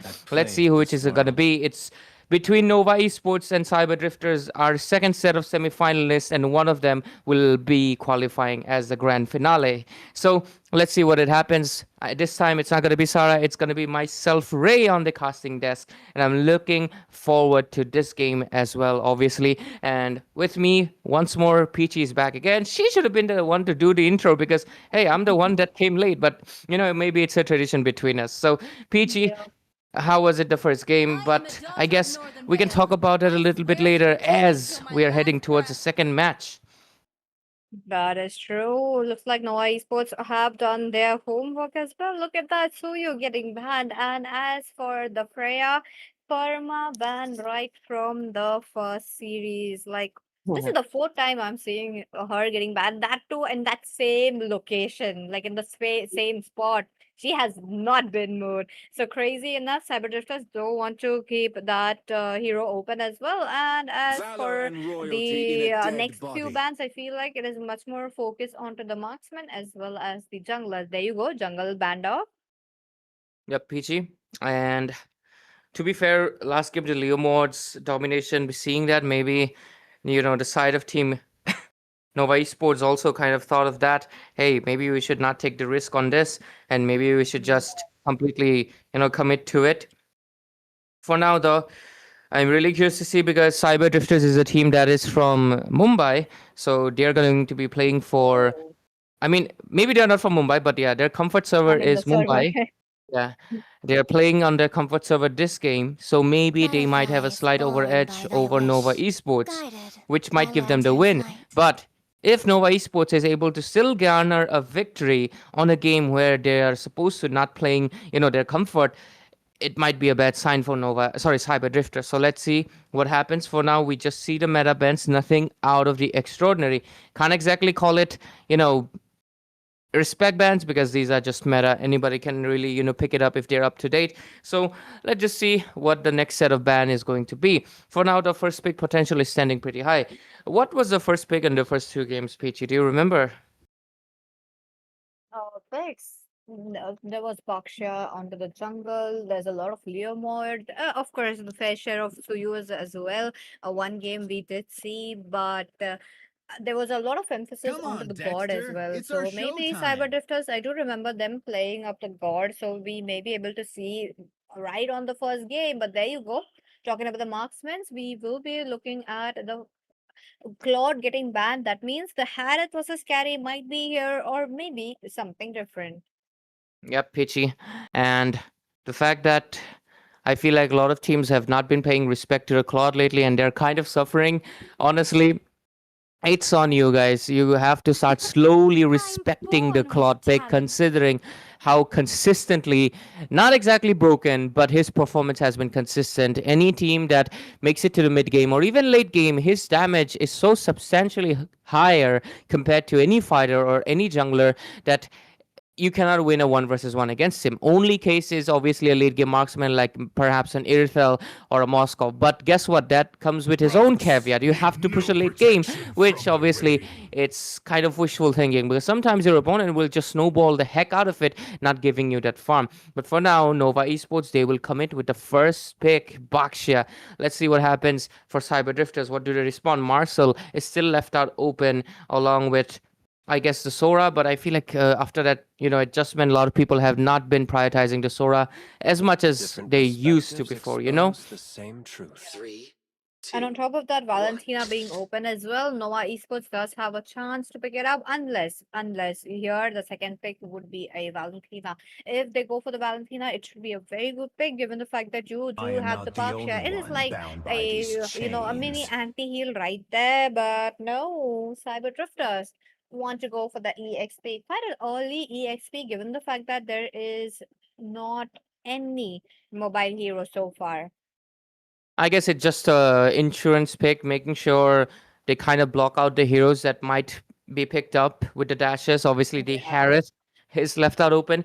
But honestly, I'm going to be honest with you, Peachy. A lot of teams, even if they see the phobias, though, you don't exactly think of it as a counter for the Harris. Even though it is, a lot of teams will still pick up the Harris, just so they can get the damage, they can get a little bit of that sustain on that goal lane. So I do believe, yeah, they don't. I don't think Phobius is someone that basically says stop picking Harris. Team will still pick up Yeah. the Harris. So let's see what they will commit to the next one. And it's going to be the Grok. Oh, interesting. Loving the Grok pick though, given the fact that can easily go in for the exit path because one thing is Marcel is highly mobile and Marcel being quite annoying as well with this immobilization. You do need something to make sure this Marcel won't be leaving unpunished. Even onto the few matches, onto the series number one, Marcel was absolutely devastating, was moving in and out, was, not under the check. So for that, they do have a Grok onto the roam. But I was kind of expecting something like a Welcome to Kalea the to jump greatest in, though, match given show the of all fact that it is time. a Bakshia on the jungle. Yeah, to be fair, I guess Kalia is also kind of hard to commit, Peachy, because Kalia has healed that Baksha kind of counters. So that might be something that they're taking into consideration. And the fact that Harley is kind of open, they just want a deadly magic on their side to maybe target the mid laner and possibly Harith as well. Because, yep, Harith, despite having the shield, it does not make him immune to, of course, that deadly magic. So that might just be the possibility that they're considering, and Harley is a good flanker.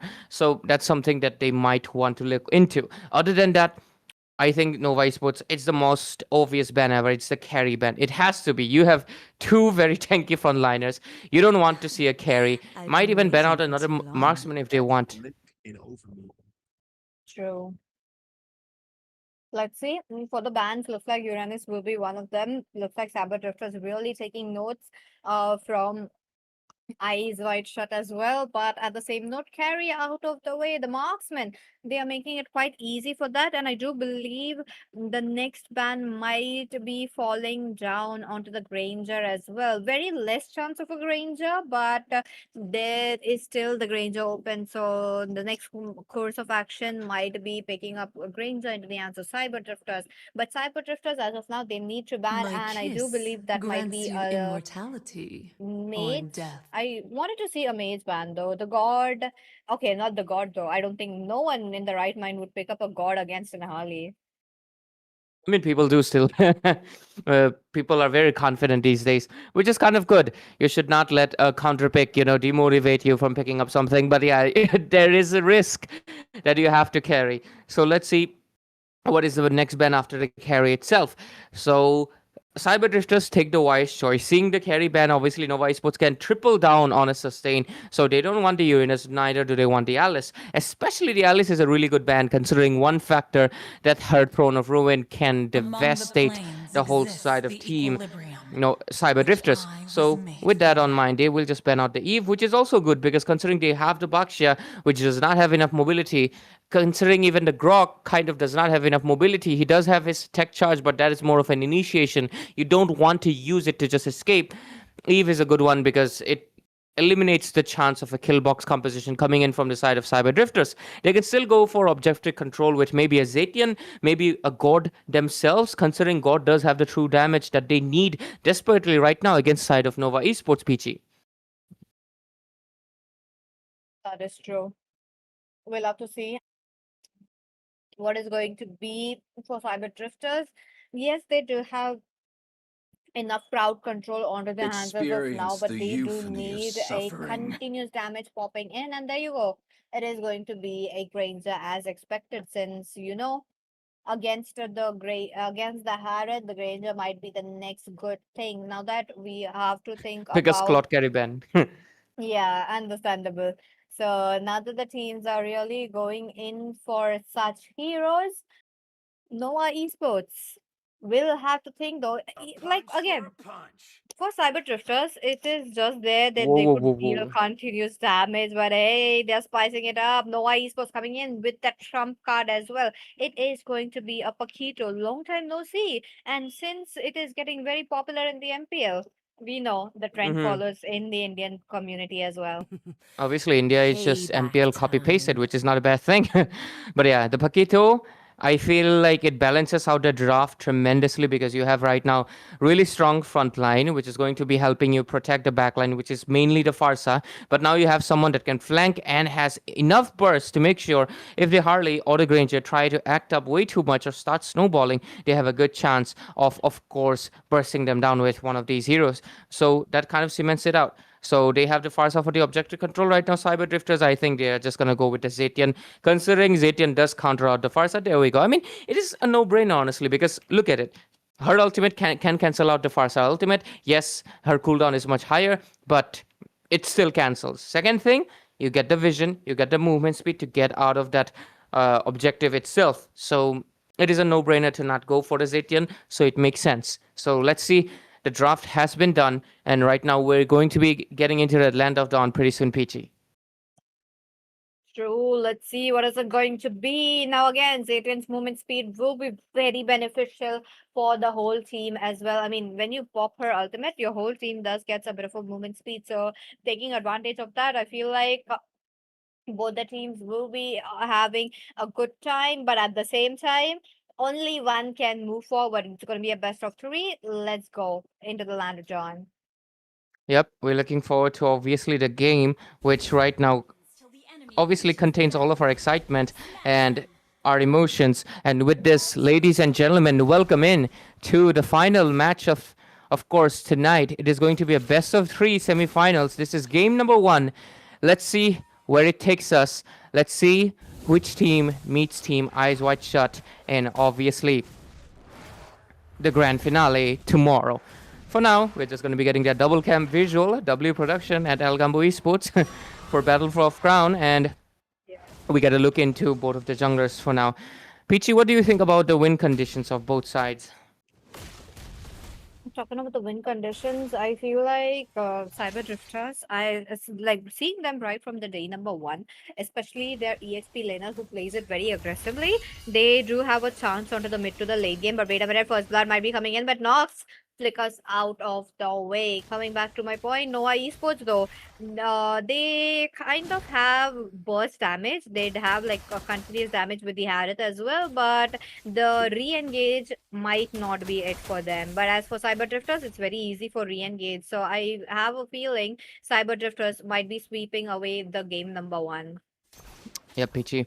And with this on board, no first blood obviously just yet. That could have been a really close one for Marcel. So that is something Marcel has to keep an eye out for, because I believe a lot of Marcels kind of forget that they're playing a very squishy mage. Yes, he's a support, but at the end he's built like a mage, so you have to play him like a mage in the early game until you get the Thunder Belt and one more defense item that can change things for you.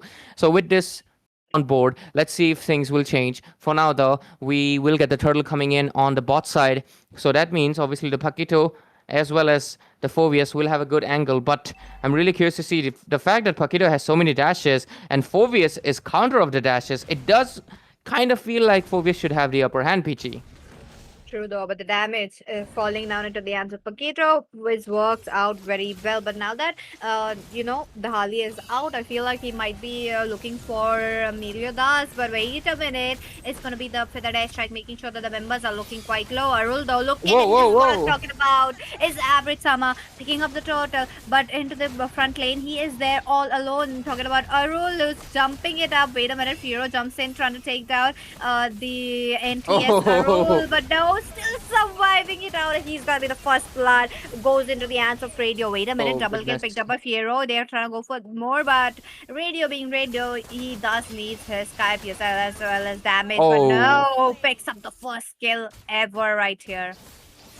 Yep, 2-4-2. That was going to be an equal trade, and with the turtle being taken down for the side of Nova Esports, does feel like they have slight bit of edge, but the goal lead, there's none of it because it's pretty much equal. So it's going to matter who falls next.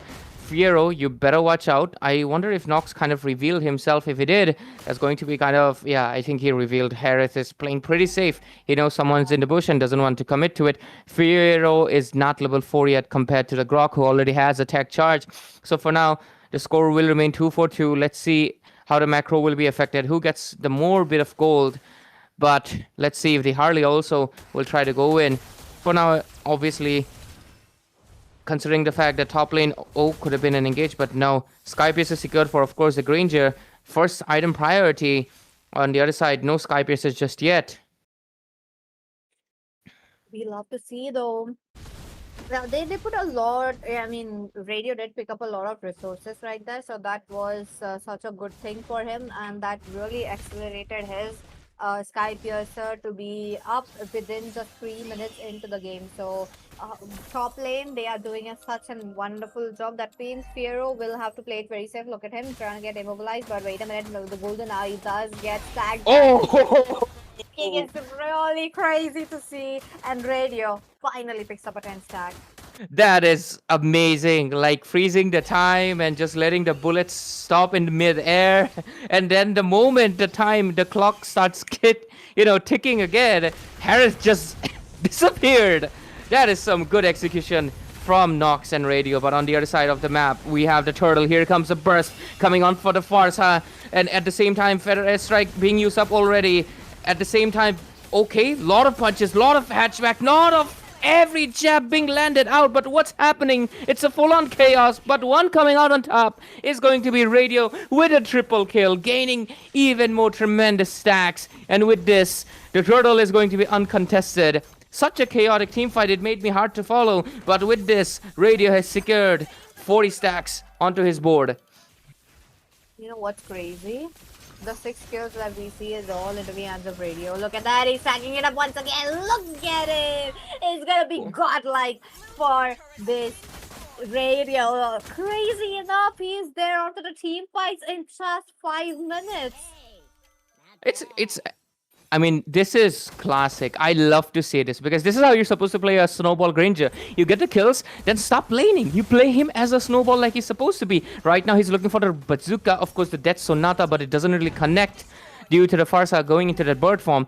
But at the same time, let's take a look into the Bills again. The score is 3-7.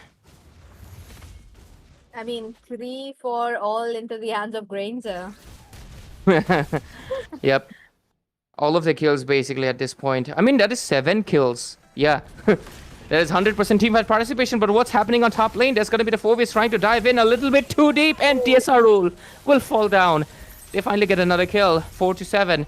But the fact that Granger is so stacked up right now, it's not looking good for the side of Nova Esports. They have a Granger with 50 stacks, but at the same time, top lane, that's going to be the golden hour, freezing one of the teammates, but Marcel is going to be able to retreat, but that might be a bad call because look at that, Granger is right now coming in with the response. He has enough stacks right now, 60 stacks, looking in to take down someone next. Victor will just retreat for now, and the rest of the members might respond. At least one turret was taken, but Kevin Cheeky will take down the Farsa, 4-9 score. Finally, one kill, except for someone, except for Radio. But at the same time, let's see if they still want to commit. Looks like they want to take the turret, PG. Okay, let's see what they're trying to do. Fiero, though, he's trying to go for the Radio. He wants that shutdown. He wants the bounty, but no. There's going to be a lot of option coming in. I mean, a lot of damage coming in for Milidas. He gets out of the way. That was a good thing to see, but legendary picked up by Radio. My goodness. This guy is on, so figuring out of the way once again.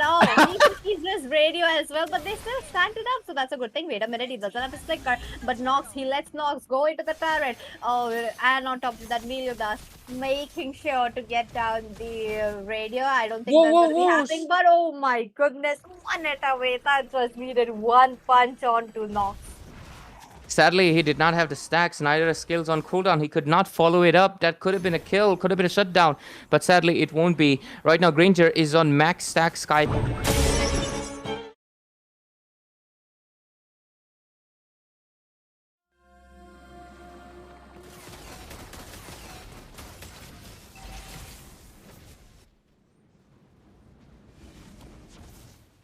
is Kevon Shiki with 1 kill on board. Very surprising to see, but this domination, I feel like this is the strongest we've seen so far in this tournament, and Cyber Drifters looks like they have brought out everything in them in the semifinals. They really want to go into the grand final ASAP, and they are not taking a no for an answer, PG. That is true. Even before the Granger picked up the Sky Piercer, yet he was dealing the damage, yet he was getting that kind of a good damage. Look at them. He even though his Sky Piercer stats are up, even though he has all the gold as of now for the items, I'm pretty sure he's done with his core items and moving forward towards the defensive. But wait a minute, Nox though he avoids. Wait a minute, Meliodas gets immobilized, and there you go. There was just a saving grace. That window of opportunity was quite open right there for Meliodas, but no, crazy enough, he did not go in for the play. Now that the Lord is jumping in, there's no inhibitors that he will have to think about it. Paradise Strike just making sure that they are out of the way. Golden are getting missed out, and the Granger jumps in. Wait a minute, there's going to be a stun coming in from the Granger, but no, the teams are losing members one by one. Kevon Shiki finally gets another kill right there. Radio, on the other hand, is missing out on his bullets. Double kill, picked up, triple kill, trying to go for that, but yep, with that, it's gonna be the Crystal taken down. Quite a massive snowball. I feel like this is the biggest snowball I've ever seen. I mean, I don't want to disrespect, but they kind of humiliated the side of Nova Esports with the way they played. 28 kills on board, and 26 of them were on the hands of Radio. Like, what? How is that even possible? I mean, I've seen Granger snowball, but this is not a snowball. This is a full-on avalanche because there was no stopping this man. They tried to pick up the Paquito, obviously, for maybe a backline, but holy heck, he was untouchable the whole match. I mean, how could you catch him? The moment you try to get close to him, you just get bursted. And honestly, I have yet to see, obviously, the Beatrix and the Marcel being, displayed very well, but this was a perfect display of how to play the Granger projectile with Marcel. My goodness, it was beautiful to see. It is amazing. Really kudos performance to Nox and Radio. Nox, who's actually the captain for Cyber Drifters, kind of really loves to see that the roamers are their captains. Kind of, just gives a good feeling that the roamers are, taking the lead and being the captains. But yeah, right now the sides will be switched, and even a server will be switched. So things might change a little bit. True though. This time around, we'll have to see what will be the respect bans as of now. I feel like the Granger might be it as a Yep. ban, but at the same time, would you want it? Because you won't be having the similar situation given the fact that Radio was given a lot of kills right onto the early game, like right onto the second minute. He was getting kills and it just continued up. Maybe onto the next game, that might not be the scenario. So, Granger ban for me is 50-50. I mean, after this much of a domination, I'm gonna be honest with you, Pichi. Just ban the Granger. Like, come on. Yeah, On just that do note, it. yeah. Yeah, Yes. just do it, brother, because holy hell, you don't want that anymore, because that is insane. That is insanity that we just witnessed, Peachy, because 28 kills and 26 of them were Granger. Like, only at later end they got another kill. Until then, it was... I mean, I would have loved to see the, those graphical sheets. Unfortunately, we don't have it, but hey, it's fine. It would have been like full, 98% teamfight participation. Yes. True though. Like crazy. They really did put everything. Like even though there were like few moments where Meliodas was trying to capture it out, there were moments where the tectonic charge really had landed on the Granger as well, and the Granger was just standing still alive. That was just very crazy, and it really showed that the farm difference was very high. So into the next game, Nova Esports will have to think twice. We'll have to think twice on how to not create that kind of a scenario once again. Mhm. Game number 2. The side of Team Cyber Drifters won't be in the comfort server anymore, but they're going to be getting that first pick, obviously. So let's see if these kind of advantages might, shift a little bit. Maybe, Nova Esports were kind of playing with the roam jungle because they were not at the comfort server. So maybe things will change. Maybe we might see them pull up the assassin right now and go with tankier EXP lane and play a little bit of a, what do you say, classic standard game. So let's see what happens as we're going to be going into the draft ASAP right now. Let's go, ladies and gentlemen. What are you guys thinking about the second game? Which would be the team winning it up? Now you have seen the results coming in from Nova Esports as well as Cyber Drifters, but since Cyber Drifters are having the first pick, we'll have to see what they are cooking. Now, with the first pick, you do have a bit, less chance of picking two overpowered heroes right here. So, will Cyber Drifters make note of that or not? Yeah. First pick, Cyber Drifters. You have one match point as well. Things can change tremendously for you right now, but at the same time for Nova Esports as well. Let's see if this comfort server gives them the ability to play assassins and things will change. But I'm curious to see if there's going to be a Granger ban.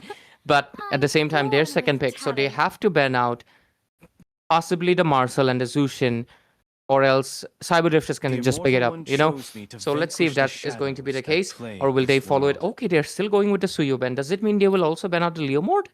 I don't think so. They can just pick it up for themselves.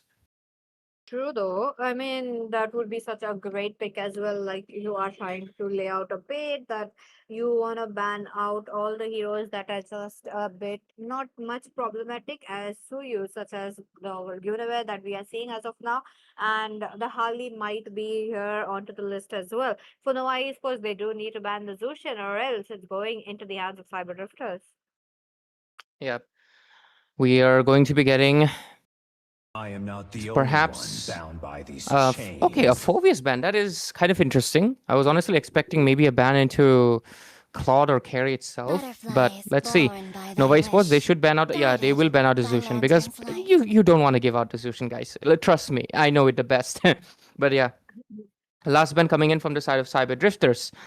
What is it going to be? Do they want to perhaps ban another kind of a fighter hero so they can perhaps gain an advantage on what do they want? Do they still want the Marcel? Marcel. I mean, if the Marshall is open, the Valentina should be coming right up as well. I do want to see that kind of a gameplay. Or Cyber Drifters picking up a Valentina onto their hands. No, wait. I don't think they will be giving. I feel like this is a game where Cyber Drifters once again want the Marcel. Mm-hmm. Let's see, what do they ban it out? Could be a possible. Okay, they are going to be going with the Harley, and then what is the? Okay, they are going to be Freya. Let's see. That leaves out the Marcel, still left out open for them. different perspectives exposed. First pick, it's going to be very self-explanatory. Marcel. Marcel getting that pick. Now, Valentina might be such a good choice for Nova Esports. And as for the Freya right here, I would really highlight the fact that she is getting Among banned, the and this is planes the fifth exists the match she equilibrium. is Sun banned. So rises crazy when you give enough the for the word. teams. I mean, understandable. Like like now that that hero is getting banned so much, the teams may just slip it up like, oh, the Freya was open, we could have gone in for a Freya, we could have seen that kind of a moment, but looks like none of the teams wants that to be happening. Valor No, and Esports goes royalty in for in the a Khalid. dead Now body. Khalid, such an amazing hero against the Marcel, but the only downfall would be their re-engage. So far Cyber Drifters do have the chance to re-engage with the immobilization Experience of the Marcel, euphony of because suffering. his cooldowns are pretty onto the lower side, but Cyber Drifters putting the Granger once again. Okay, that puts out a statement that maybe Nova Sports, you have to handle out the Granger once more. They banned out the Leo mode last game, but they couldn't because they were second pick this time around. Like I mentioned, they don't want the Freya to go, so that let the Leo mode go instead. So let's see how they handle it. There's no Guinevere. They get the Harris once more, but fortunately there's no Phobius. But at the same time, we can clearly see the fact that Phobius did not exactly matter. The Harriet still got dominated tremendously by the Marcel and the Granger combo. This time around, one saving grace they have is going to be the Khalid, that will give them a better rotation. He will be able to perhaps catch up with the Marcel's movement speed and will be able to give them a little bit of backup. So let's see what happens, right? We have the next two bands coming in. Once both of the sides has a marksman, has the roam, but one side has a jungle, one side has a mage. So obviously, logically, Cyber Drifters might want to ban out the jungler, and Nova Esports, they might Crowned by want to ban out the mid heaven's laners. My legacy So shall mid-laner endure. coming in, that's going to be the Zaytian. Now, understandable. Zaytian, very good crowd control over the team fights, and says Nova Esports are relying on to, one-time fight, so they will have to ban it out. But other than that, I do want to see, uh, something interesting getting banned out as well. The Terizla. From Nova Esports, the Terizla should be here because NTS role we did see him playing such an amazing Terizla as well. But oh, it's gonna be a Uranus. Okay. I mean, NTS role, I've seen him on Uranus as well, so I guess they're kind of paying respect to him, right? They don't Yeah. exactly want him to play any sustain that can sandbag the damage coming in from the Granger, which is a really good decision because the weakness of Granger is that he cannot melt tanks without snowballing. So if he's not able to snowball, and then there's someone really tanky in front, sandbagging every bullet, he's not going to be able to dominate. So that's a good decision, banning out the Uranus. The next question is, do they want to ban out perhaps the Alice or maybe the Terizla? Or what's going to be the decision if they are going to be following with that strategy? Terizla is much needed. I feel like Cyber Drifters can The go in for a southern seas Terizla are or my even a Alice domain. onto their hands. So I think that might be an option for Cyber Drifters. But since they still have to ban one more, let's see what is it going to be. But before that, we did see a Kadita getting banned. Now that is a bit interesting given the fact that there is a Marcel as the tank and it doesn't synergize very well. Yeah, I mean, that Kharita ban is really weird, but at the same time, I guess they just don't want the solo assassins that perhaps can kind of obstruct the movements and the ultimate of obviously Eve. So that might just be the logical reason why they wanted to ban her out. Other than that, it's going to be between a ban of Alice or the My Terizla. kiss And I grants you believe it might just be okay. There we go. Yep, it's or going to be the death. Alice ban. It makes sense. They don't want a hero that can take the bullets of the Granger, and they will follow through it. They kind of did it the same thing in the last game, and it worked out tremendously. And right now, they're kind of doing this repeatedly, doing the same thing. Now, Nova Esports, you are going to pick up the jungler. I'm curious to see if playing the what is this? Playing the comfort server, will they be Yep. able to play an assassin this time around? Because Guinevere's banned. There's no Suyo. Oh. No Lumod as well, since it's there into the hands of Cyber Drifters. Baksha might be an option, but Baksha, I feel like, won't be providing as much. And right from the series number one, we have been seeing a trend that the Baksha is just not it for them. But hey, it's gonna be a Paquito once again. For Meliodas, crazy enough, it did not work out the last game, so they wanna go in aggressively onto the EXP. That is little concerning for me. Hmm. Perhaps he's hoping that maybe the last game it did not work out because he was not in the perhaps comfort server, and the fact that the Granger kind of snowballed a little bit too hard. Maybe they will try to prevent it this time around. Maybe some things may be different, right? Let's give a little bit of hope. But the other side, Cyber Drifters, I feel like they have a good chance of picking up perhaps a Terizla, which is the only EXP laner open with a Yu Zhong perhaps, but I guess those are the only solid options. I'm curious to see the mid laner. Okay, it's going to be the Valir instead, with of course the Terizla. Okay, Valir for Khalid. And maybe they're hoping for what? A Fredrin? I don't think a Fredrin will right now show up considering there's a Terizla in front, there's Leomord, there's Marcel. So I feel like an assassin is much more likely. But even then, Valir is really good against an assassin due to his crowd control and CC immunity. Oh my goodness. The draft coming in is really good from the Cyber Drifters. They do have like the invite, even though after the golden hour they can still rely on NTS role. They can still rely on radio for the continuous output of damage, but for Noah Don't Esports, tell me. no, not the Baksha. This is basically the same lineup as before with Yeah, the series swap. number one. Yeah, this is just they just swapped their roamer and mid laner to something better. Yes, the Khalid has more rotation speed than the Grok. You get better initiation, more sustain, and Eve does give you better zoning compared to the Farsa and more constant poke, right? But at the same time, is it enough to make this trio complete? I think we can figure it out in the game number 2 that we're heading into. Peachy. Let's go. I did not want to see a Bhaksha like onto the series number 1 as well. The Bhaksha was just not it. And on top of that, now that they have like against a Leo mod, even if you take an assassin, you still have a chance to win it up.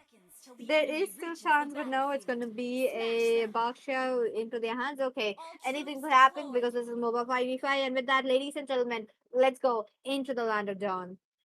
Yep, and we're going to be looking into the match between obviously the Cyber Drifters and Nova Esports. The sides have been switched and comfort servers have been swapped, but the draft kind of remains the same on both sides, I would say. One, we have the Marcel and the Granger making the comeback, and on the other side, we have the Baksha, Paquito, and the Harith returning as well once more. But this time around, the inclusion of Leomord and Terizla, two much more durable fighters, providing the front line for Radio, it looks even more deadly than before. So, Pichi, let's see what is going to be their game plan. Will we see a deja vu, a repeated circumstances of what happened in game number 1? Really curious to see, but with that, first blood maybe coming in very hot into the mid lane. Look at that. Yep, already taken down quite a bit low on that HP trade-off, but it's just a volley, not a burst just yet. We'll be able to retreat. I'm curious to see who will get the first blood. Might be the side of Cyber Drifters, considering they do have the Valir, but anything is possible, Peachy. True, that is true. So let's see.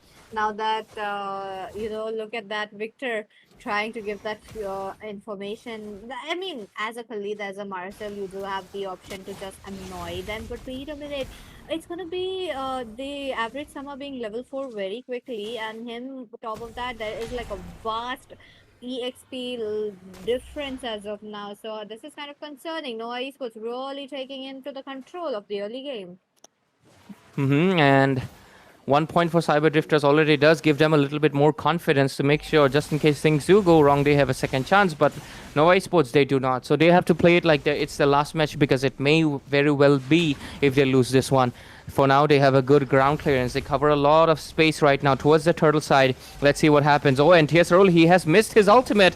Let's see if the Horsey will be able to do something. No, it's the Tortoise taking it away. RW on place, and the Leo mode will escape. But the one, oh, and TSRL still trying to retreat, trying to sustain, but I don't think it's going to be enough. Oh, just Bora takes a kill onto Terizla right now. But oh, Turtle, you're pretty low. Barely scraped it off, survived it. And with this, one first blood and one turtle secured for the side of Nova Esports, it's looking slightly better than the previous game. But we know that it completely changed in just the second last match as well. So let's see what happens this match. My goodness. Anything could happen now that, I was doubting the Baksha pick. Look at that. Baksha giving absolute of a bang-up performance as of now. The teams are looking forward for more kills. This time around, Radio is not getting any more. And Noah Esports not letting those crack be getting bigger as well. Last game, it was, like a bit how it went into the hands one-sided. But this time around, they are not here for the same. Now with that, Mirodas goes in for the lane cut. That means he wants to be in the team fights, taking away the skills. But oh, Victor not looking good. He is up there, but Radio, though, he's getting attacked by the still getting out of that safely. And on top of that, Firo is farming up. Quite impressive. They were able to capture a kill, and that too on the hands of Radio once more. He has the Sky Piercer, but I believe no stacks for now.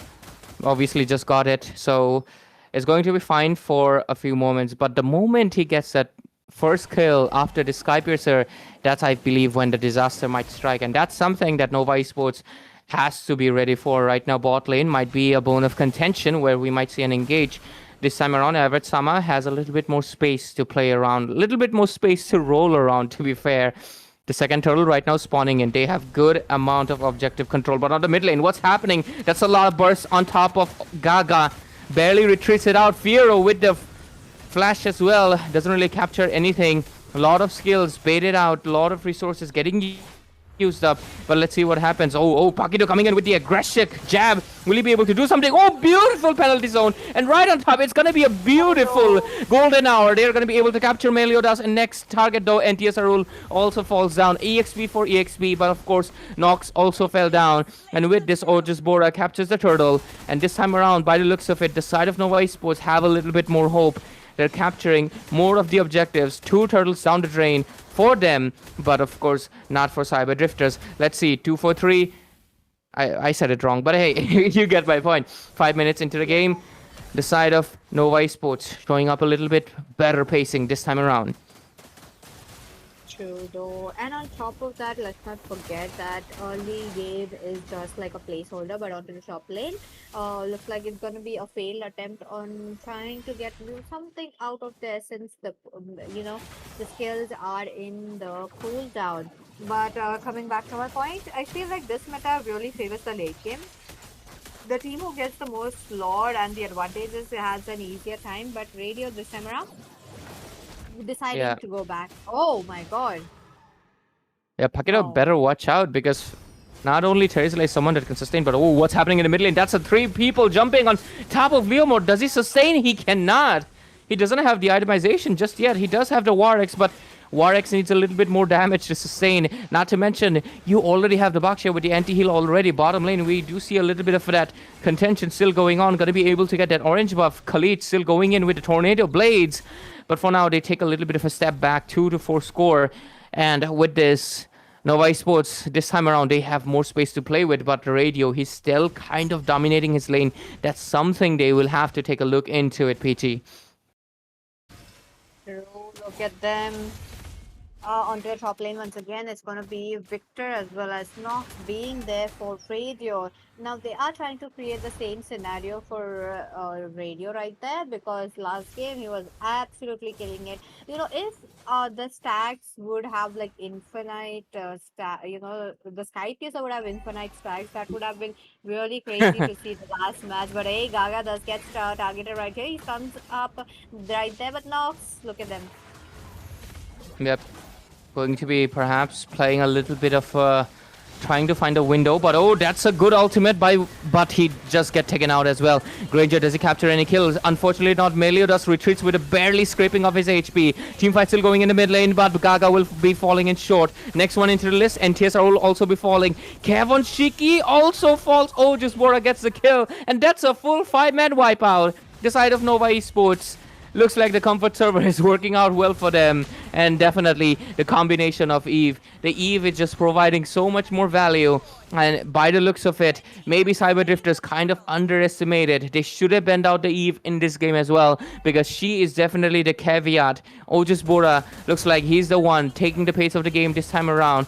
And Radio, he's not able to really recreate that domination. We might be going for a game 3 if this keeps up. True though, look at them.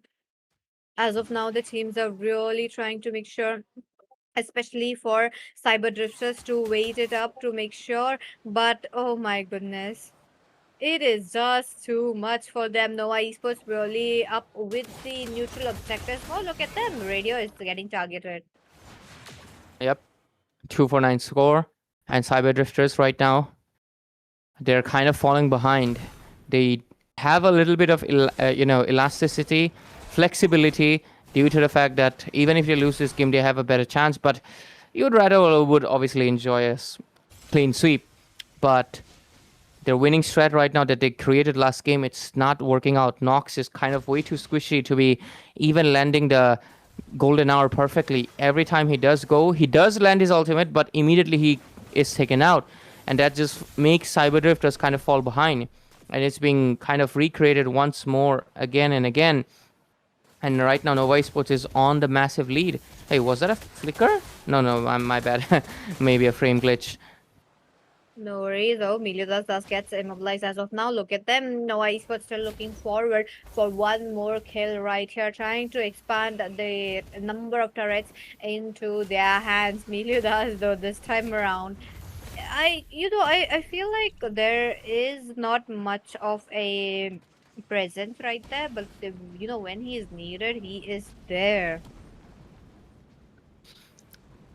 And right now, the turtle, oh, is that a lord? I believe, yep, it's going to be the diva spawning in. And right now, she's up for the grabs. Let's see what the side of Team Cyberdrifters do. Looks like they're going for a split push instead. Yep, they don't want to commit to the lord. They'll just put Kevin Shiki, trying to distract them a little bit. Or wait, I feel like they're kind of being indecisive. They wanted to go for the push, but they did not commit to it completely. There's going to be NTS role coming up with an ultimate, but a beautiful RWM. Is there a golden hour? It only captures the Eve. Oh, that was kind of a misplacement. That could have been a complete 4-man ultimate, but the priority shift, they just are... That was kind of a bad decision, Peachy. They hyper-focus on the Eve. They only froze the Eve there. They could have captured 4. Oh no. Oh no, the Marshall pick is really not working for them despite coming up with such a early ultimate. Now they have to deal up with the Lord. They need to make sure that the crystal is being protected, especially those inhibitors, which is going to be quite hard if no Esports barges in for a fight, which they are looking forward for. Yeah, bottom lane, obviously, we're going to be getting... Oh, the Khalid coming in with the Raging Sandstorm right now. Harriet going in very deep with his Zaman Force. Takes down NTS rule, but Everett Sama goes in a little bit too deep, gets taken out and punished for it. 3-11 score, but the side of obviously Nova Esports are on the lead, are in the control. This Lord will be defended, but I don't think that tier 2 mid lane would very much be. With this, they have exposed all of their inhibitors, but oh, a beautiful ultimate coming in. Do they capture a kill? Sadly, the bullets did not land on point this time. Nox gets bursted out, and with this, the score only increases further. Radio, he's gonna get captured. The flicker gets used just to get out of there, but that's a heavy spell to be using on just an RWM. And this time around, Radio is just not able to recreate the magic he did last game with Marcel.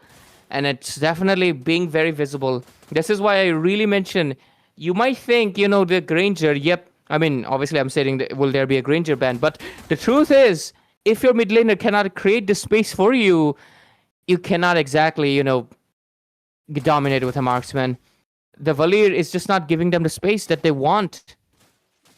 And Valir right here is acting as a counter rather than for a initiator. Even though there is a Eve considered as a bit weak hero, no mobility, does have damage, has a very big area. That's all I could say about Eve. But for the Valir, it is just as not giving that burst damage, not giving it that continuous damage as Eve. Even if there was a Kimi right here, I feel like they could have gotten a bit more advantage than the Valir, but they are not the same. That's all. So for the Valir, it's just going to be poke, poke, and poke.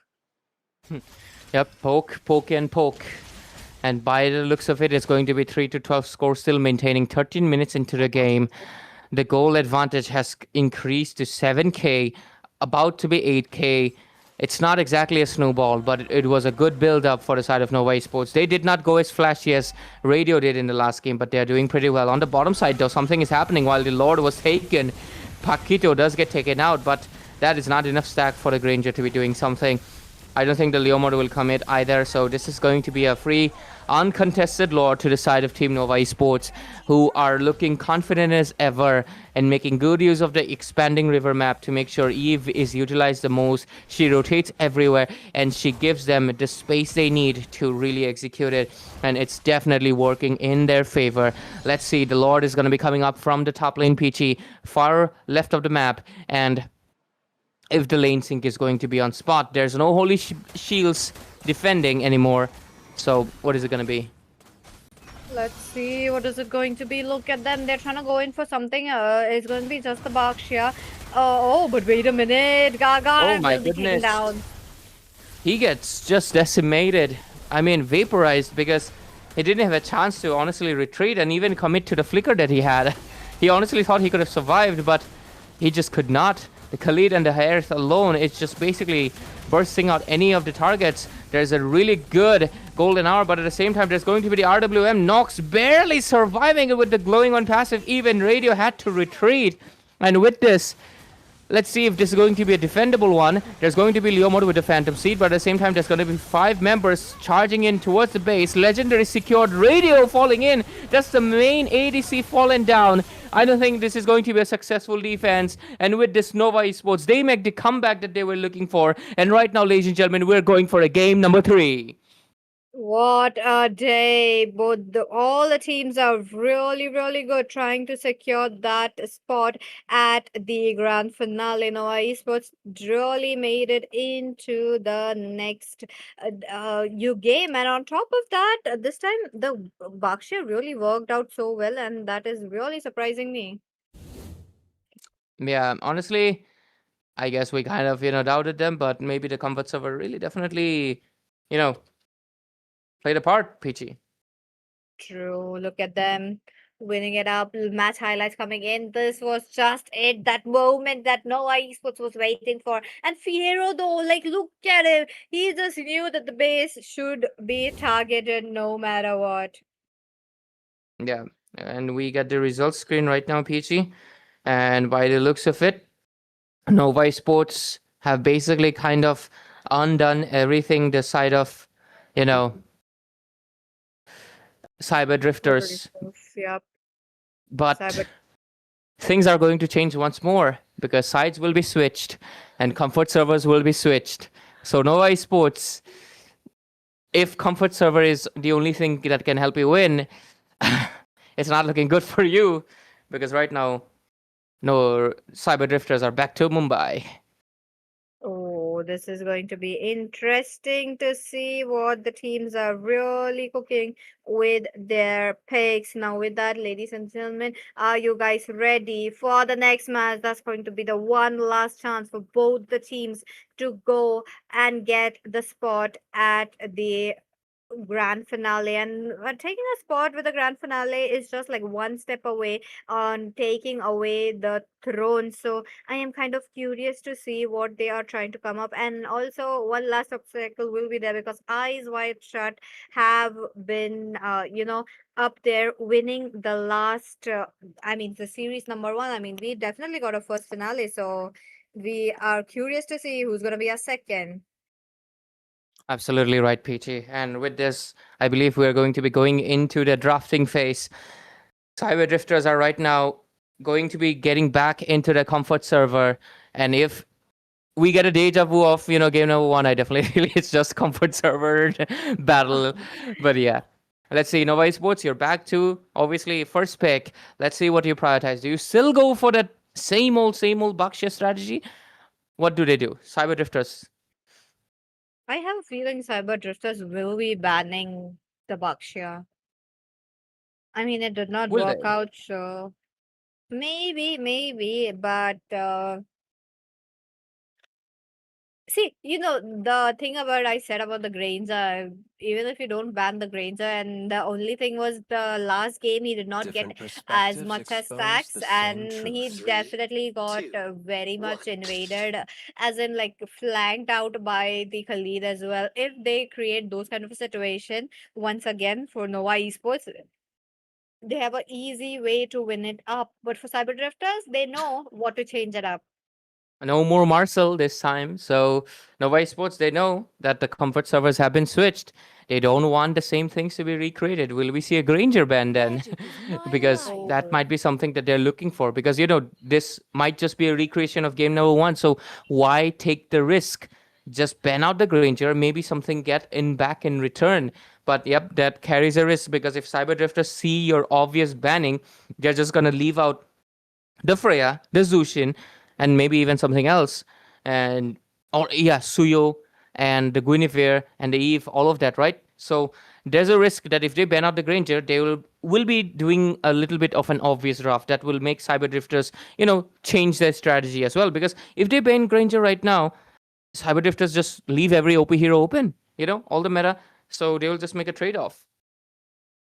And do we need Welcome to to the see that greatest night show of all trade-off? time. So that question is really going to be answered right here. And on top of that, Cyber Drifters goes in for the Harrod ban. Now they just don't want that open anymore. And with that Harley out of the way, Berkshire might be it like once again though. I have a feeling like even though they don't have that server advantage onto their hands, they might be having an easier time picking up a tank jungle. Yeah, they're taking quite a lot of sweet time on the bans. Damn, the Cyber Drifters are kind of really putting their mind into this time around. Yes. Looks like, I swear, it's just if it's just going to be a I second am a ban, I daughter swear of to God. Northernvale. I God damn it! swear Why to did protect why you did it till take so my long to last just ban a breath. Freya? Come on, guys.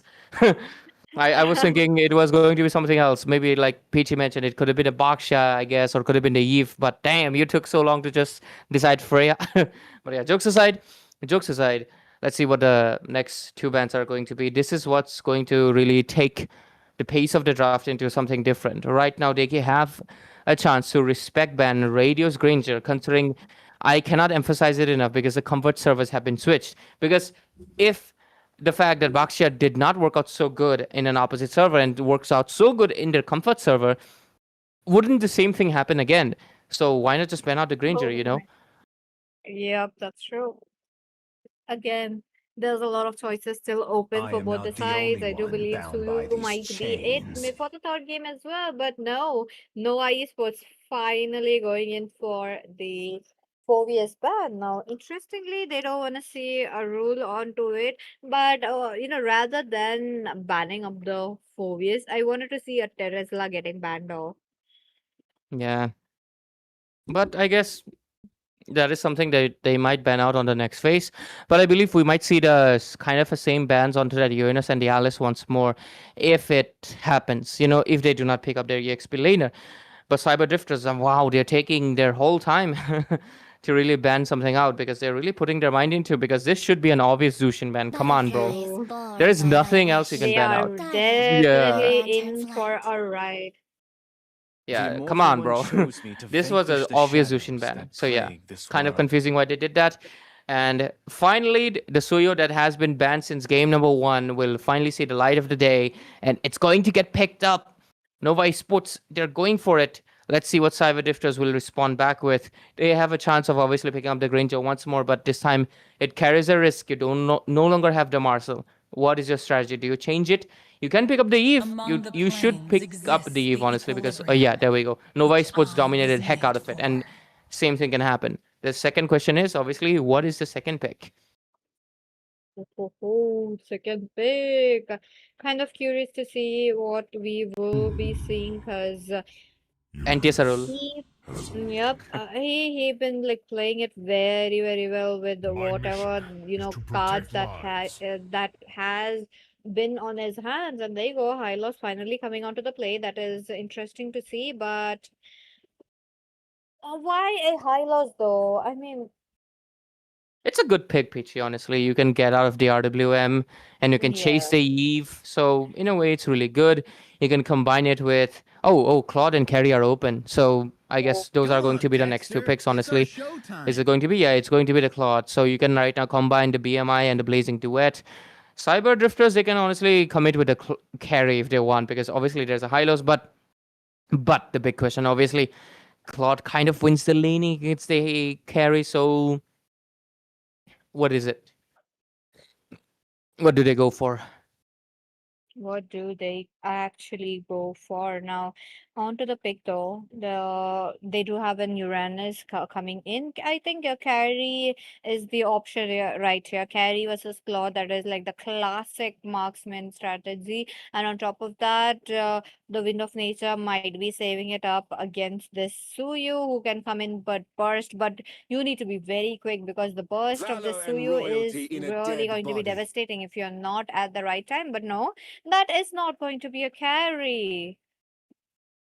That's a Leo mode. This is something kind of, Nova Sports, they pick Baksha game 1, they pick game 2, then now Leo mode game 2 and game 3. Looks like they want to make sure the jungler works again. If the past events are recreated, this might be Cyber Drifter's game. But hey, Nova Esports this time around, they have Suyo, who has been banned from game number 1, and they have Claude as well, who has been banned from game number 1. So maybe things will change around this time. So let's see. Nova Esports, they don't have a mid laner. So Cyber Drifters, they might want to ban out the Zatian maybe. Or what else? Do they want to ban out the Kadita? I don't believe so. I feel okay, they're Zatian. banning out the Farsa. Okay, Nova Esports did play the Farsa, but was it that important? I don't think so. You even have a Leo mode that can kind of, yeah, Leo mode ultimate cancels Farsa. So why? The range, though. Farsa's range is really no joke. So maybe that might be the reason why we are seeing that kind of a ban. But I was expecting such as the Zatian and not the, you know, Farsa. But hey, we'll have to see what the teams are actually looking forward to, given the fact that Nova Esports are also taking their sweet time to make sure that the bans are also in their favor. Now that we know that it's going to be a marksman. Yep, marksman carry though. There's no emphasis on the carry.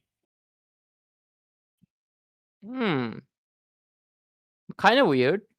I don't really get it. The Moscow ban is kind of, I mean, it's fine because Moscow wins the late game against the Claude if you obviously push it far. And there we go. The Zatian ban that I was looking for. It was kind of obvious, honestly. They can still go for the God, though. That is something that Nova Esports can opt if they want, because God is still going to be good. You will have the stun, you will have the poke. The Mystic Gush will be able to take out even the Uranus itself. So that is something that Yeah. they can take into consideration. Right now, Nova Esports, they can either ban out the Granger or the carry, because only those two only make sense to me. So whichever gets banned out, I believe the next one might get picked out. But what if Radio picks up the Irithel? I've seen him pick up the Irithel previously. Will that happen? That is something I feel like Nova Esports might be surprised if it does get picked up. Because I don't think Nova Esports is kind of ready to handle a sudden Irithel pick. I've been waiting for Irithel, too long. very rare chance, I feel like. Or maybe, Cyber Drifters once again go for the Granger. Maybe. Maybe. Will we see another person riding an animal? The Irithel? Or I mean Yeah. Ducati series, Ducati series.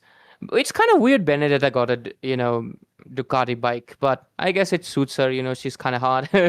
But what else Yeah. character has a companion that they ride? Nobody. Yeah. I mean, I guess Hylos could have gotten, but yeah, that would have defeated the purpose of a centaur.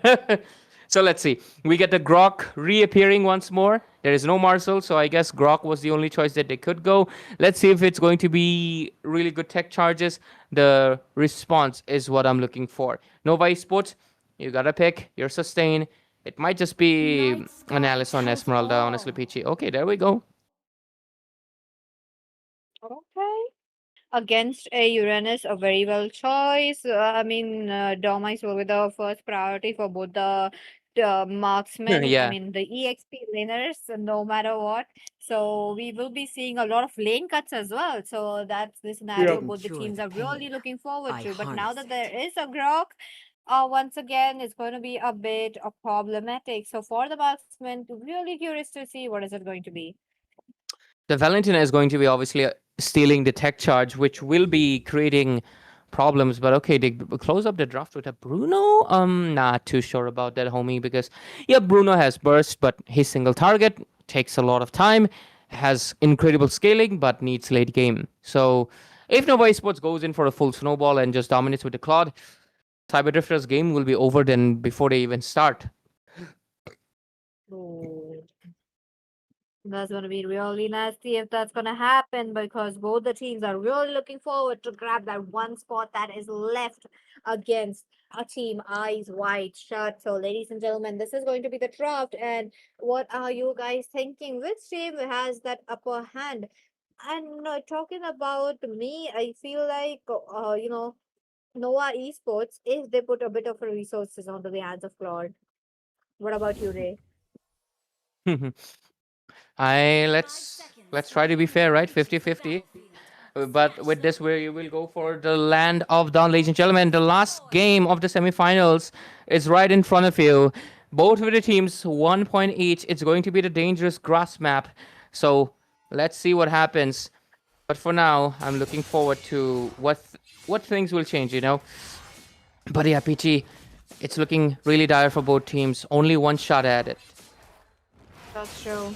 They have only this time to actually give out their best. So let's see if we get it on our first blood. I feel like that might be into the hands of the team Noah Esports once again. But oh my God, Victor though, look at him poking it down. That so that Kevon might not come in for that Litho as well. Now without the Litho, he's gonna get level 4 little late.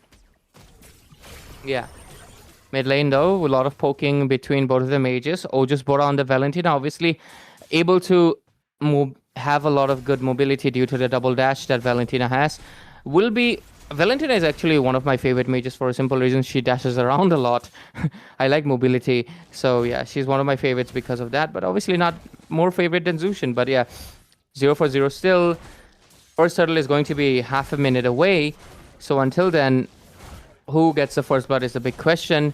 And then it will be who gets the first turtle, I guess. But if both of these teams are going to respect each other, because I do see a little bit of a pause lane coming in from the freeze lane coming in from the side of Fiero on the top lane. But on the other side, it's going to be interesting what happens. Nox takes a lot of poke, a lot of damage, loses almost 50% of his health. But I believe he'll still be able to come in for the turtle fight. Turtle spawning in. Everett Sama gets obviously level 4. Has a really good advantage with the Soul Sever Retribution combo. So that's something they gotta consider. But let's see Grok with the... Here comes, of course, the Phantom Seed. Hylos, you better watch out. You might be taken down low. Here comes Valentina stealing away the tech charge. At the same time, there's going to be an RWM into place. Kevon Shiki taken down next. Who's it going to be into the table? 1-for-1 trade already made. 1 HP... No, not 1 HP. 10% HP retreat from the Uranus. Meliodas with the extension as well. Goes back, but Everett Sama, he'll be able to take this purple. But what happened on the other side? Radio took down Claude. So that's a kill advantage taken, a solo kill, but the macro-wise, the objective-wise, the side of Suyo, of course, Nova Esports, Everett Sama, they are basically up with the turtle and the purple stolen. That is true. Look at that. The amount of flanks that the teams are giving in is really crazy. And on top of that, Kevin Shiki have been pushed in a lot and his own on jungle area as well. Look at that. Victor once again. He's just, a bit, a level ahead right there. So that is another good thing. But at the same time, Cyber Drifters, they need to come up with a plan so that, the horse, the Leo mode, will have an easier time to jump in towards the team fight. Yeah, PG, and we see a little bit more disciplined gameplay this time around from both sides once more. They don't want to overcommit, overextend anywhere else because it's a do or die situation. Both of the sides do not have any more second chances. The game is over and it's gone. So whoever takes the lead obviously will go to that grand finale. Both won that 15,000 prize pool, and we're looking forward to it. And ladies and gentlemen, obviously we will announce the giveaway winners soon as well, so make sure to stay tuned for that one. Other than that, the second turtle is going to be spawning in. Let's see, 10 seconds into it, the turtle coming in. What's it going to be? Is it going to be a recreation of the events? Kevon Shiki, he needs to, or at least the Eve needs to push away. But top lane, do we see Fiero? Whoa, that's an engage coming in on top lane. He takes down the gold laner once more and gives Bruno the space to farm. They're lacking on the objective, but they're making it up with, of course, the gold laner getting all the farm. Everett Sama gets the turtle on the mid lane. Here's going to be coming up with the horse. RWM committing in. They're just kind of, wasting it on Victor because it might be a bad decision. At the same time, they retreat the moment the carpet was laid out, and the score is 1-4-3. Objective-wise, the side of Nova Esports leading in, but Radio flickers out of that. That's 3 members committing onto you. Can you retreat? Can you survive? He dashes out, but is it enough? I don't think so. He's fighting back, but it's not enough because Meliodas was the one taking all the turret damage. He gets taken out, and they finally respond back to the Bruno's farming. But mid lane, Oh my. ooh.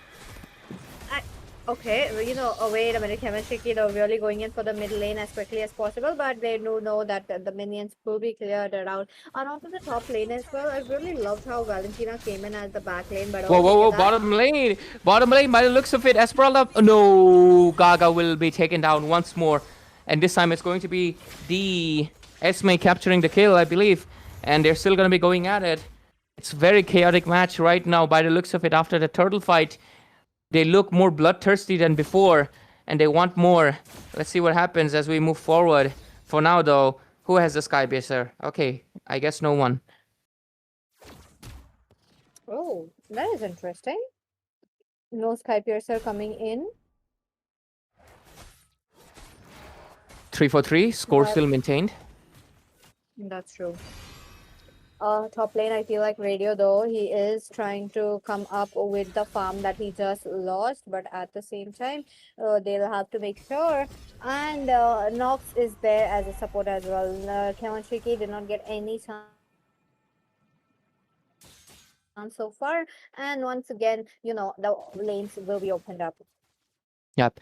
Turtle, the last one of the game, spawning in right now. The score is 3-4-3 and the point is 1-1. So both of the teams are kind of even out. So let's see who becomes that odd one standing. Nox under the bush, just kind of providing a little bit of a vision.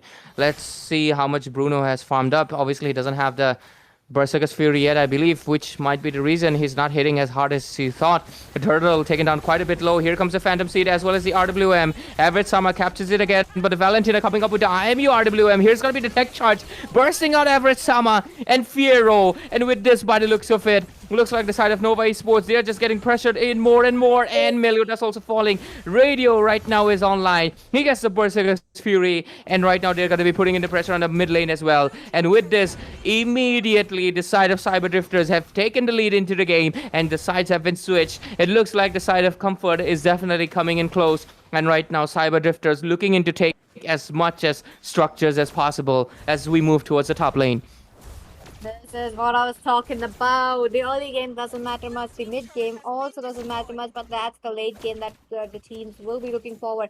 Once the mid game is a bit set for you, the late game will be might be a bit easy as well. But now that all the tier 3 turrets are down for Nova Esports, the minion pressure will be a lot. And right now, Yep. the Lord's gonna come in just a minute, and the teams will have to look forward for this Lord. Yep, 1 minute left to go for the Lord. Cyber Drifters right now, Bruno has the Berserker's Fury. That's something that Fiero has to take into consideration. Okay, Everett Sama only now gets the Sky Piercer, but the Claude. Let's take a look into the build. I believe he doesn't have the Demon Hunter Sword. Yep, Oh. a rookie mistake. A lot of teams are still kind of struggling on the past season build, The corrosion has been nerfed, guys. If you're one of the viewers watching, do not buy the corrosion as your first item on Claude. Go for DHS. It's what's been buffed. So that's the reason Claude is not dishing out enough damage. And it's honestly really affecting him on how he can proceed. Oh, Leobot called for his horse just to defend the bottom lane. They don't want a single turret to go. That is some pure commitment right there, Peachy. That is true. But Look at them. the mid lane, the Eve. Okay, there's going to be the RWM getting pushed into it, but no casualties so far. Fiero doesn't commit. Ojus Bora has the IMU RWM onto place. Lord has been started by for the side of Nova Esports. Will they be able to get it? Kevon Shiki does have the horsey back right now. Let's see if the Phantom Seed comes in. The carpet has been laid out as well. There's going to be the Phantom Seed. Does the Retribution show up? I don't think so. Oh my goodness, Everett Sama got taken down, but Ojus Bora still gets the Lord. Radio with the killing spree. What is happening? A full-on chaos is happening towards the buff side. And right now, double kill secured for Radio. 3-4-10 score. They're looking for another body to take down. It's going to be Fiero. He retreats at the nick of time with a flicker, but the Lord still secured for Ojus Bora, a miracle steal, a clutch steal, and that is going to change the pace of the game. Meliodas right now getting chased by the horse. Let's see if he's able to survive. I think he'll be able to, but the turrets, they're falling down. Tier 2 in the mid lane is gone, but the Lord being taken by Ojus Bora will buy out just a little bit more time to give them that enhanced minion speechy. What just happened?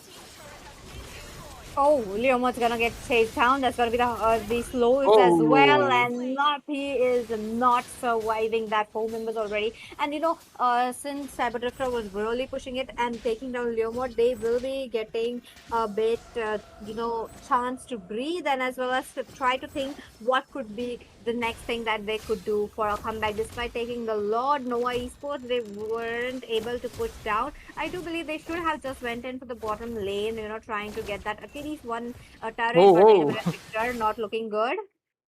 A lot of damage right there. The flex tape advertisement. Now that's a lot of damage. That's what Bruno is doing right now to the high loss alone.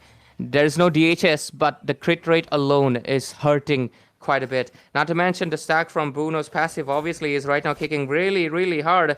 The main passive that creates the difference, obviously, from the Valley shot and the ultimate combine as well, where you basically combine the worldy. And let's take a look into what happens as we proceed the game. Bruno has that Malefic gun secured. Oh, Chestis Pauldron for both of the tanky heroes, so maybe a little bit less attack speed for both sides, but that's a bad news for Claude, not a bad news for the Bruno, because Bruno, he doesn't care much about the attack speed. Yes, he wants attack speed, but it's the crit rate that's hitting the hardest, Peachy. That is true. Look at them. Now, once again, I do believe they want to go in for a fight. Yeah, they're looking in for an angle or a window to go for, but so far not been able to find. The Lord will come in half a minute. Until then, we'll have a little bit of a moment of, stagnancy, and we'll just anticipate. Both teams are trying to anticipate each other actually as much as possible to see what's going to be the next move of the other one. But the Lord is going to be coming up in 20 seconds. Things will immediately change with this Lord fight because it's going to be a little bit of a later one. There's no holy shields for Nova Esports, so if Cyberdrifters get it... Oh, Wind of Nature secured for Bruno as well. Oh, this is going to be really, really a big problem for Suyu, though, to burst down the Bruno onto the back lanes and then escape as well. Now that the Lord is here, I don't believe they will be trying to go for that kind of a gameplay, but at the same time, the Lord is much needed. Exactly, Peachy. The Lord is getting melted out. Is it Everett Summer will be able to make us steal? I don't think so. It's going to be an uncontested Lord, unfortunately. The side of Nova Esports feel like they did not have the resources to commit to it, and they did not initiate the Lord in any shape or form. Valentina, Ojus Bora, he did have the RWM IMU, but I guess they just want to defend this Lord. They might be able to do so as well. Looks like the side of Team Cyberdrifters, they're just going to be going for that lane sync. Oh, lane sync might be here as of now, and on top of that, the teams will have to think about what they want to do. But Victor, though, taking out too much damage. Yep, Kevin Chiki initiates with it. There's going to be Ojus Bora kind of wasting his RWM just to push them away, to put a little bit of space between them. There's going to be the Worldy coming in from Bruno. Let's see what happens right now. 4-10 score still maintained, but the goal lead has been climbing up to 6k. There's going to be the mid lane. RWM coming in with the Horsey as well. Everett Sama barely retreats out of it. Meliodas gets pulled into the team fight by against his will and gets taken out. And right now, look at Kevin Chiki going in so deep inside the base. The inhibitor does get fallen down. Right now, the next base turret is going to be the mid lane. Let's see if there's going to be the carpet. Yes, it is going to be. At the same time, Claude trying to perhaps initiate. He does. Does he have the Wind of Nature? He doesn't have the Wind of Nature. He cannot go for it. But the Bruno, he has it. So, since the Bruno has the Wind of Nature, he doesn't have to worry about anything. Even a mid lane base turret is gone. There's going to be the Horsey coming in, pulling in back. Tech charge coming in. Victor is taken down low. Blazing Duet just to put some pressure. RWM coming in. Oh, just Bora falling there next. Is it Cyberdrifters taking the lead? Will they be able to make it 1 minion on the base? Will they be able to end it? I don't think so. Fiero gets taken down. What just happened? Gaga with the triple kill. He's slaying right now his opponents. 4-14. Minions rushing in. Is this the end? Nova Esports, will they be able to make a defense? It's only 2 people left. Oh, just okay. Everett Sama almost taken down low. The base is being marked, and it's over for the side of Team Nova Esports as Cyberdrifters take their inevitable extended win in game number 3, securing the spot at grand finale, qualifying from the semifinals, and waiting to meet Eyes Wide Shut. Congratulations, Cyber Drifters, for being the finalist. Let's go. What a game. What a game from both the sides. And congratulations to the side of Team Cyber Drifters for moving ahead. And they will be meeting Eyes Wide Shut. So let's resume back towards our match against the Y Esports. The result screen is up. And it looks like Nox will be picking up an MVP. Well deserved MVP, honestly, because obviously the Roamers deserve it. And really well played coming in from the side of Nova Esports for that game number 2. It was pretty well done. But unfortunately, Cyber Drifters still take the win. And congratulations for getting so far into Battle for Crown at Algambo Esports, powered by Kradox, and obviously supported by Vista Games. And we are looking towards obviously the grand finale tomorrow.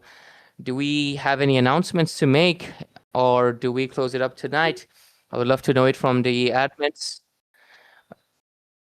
Yeah. Okay, looks like we will announce the giveaway winners, ladies and gentlemen. Of course, to the very hardworking viewers that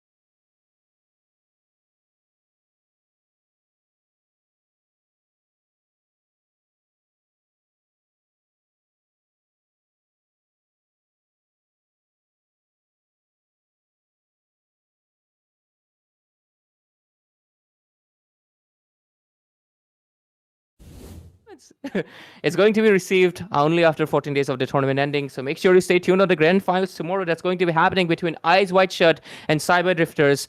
And with this, ladies and gentlemen, we come into the end of the semi-finale. Thank you for all the viewers that have tuned up on the English stream. And obviously, thank you for the viewers that tuned up on the Hindi stream as well. And we'll be doing the same for tomorrow. So make sure you come back tomorrow at Algambo Esports and you subscribe. Thanks to all the supporters. Congrats to all the winners. And we'll see you guys tomorrow. Good night. Take care. And make sure you tune in back, obviously, at Algambo Esports.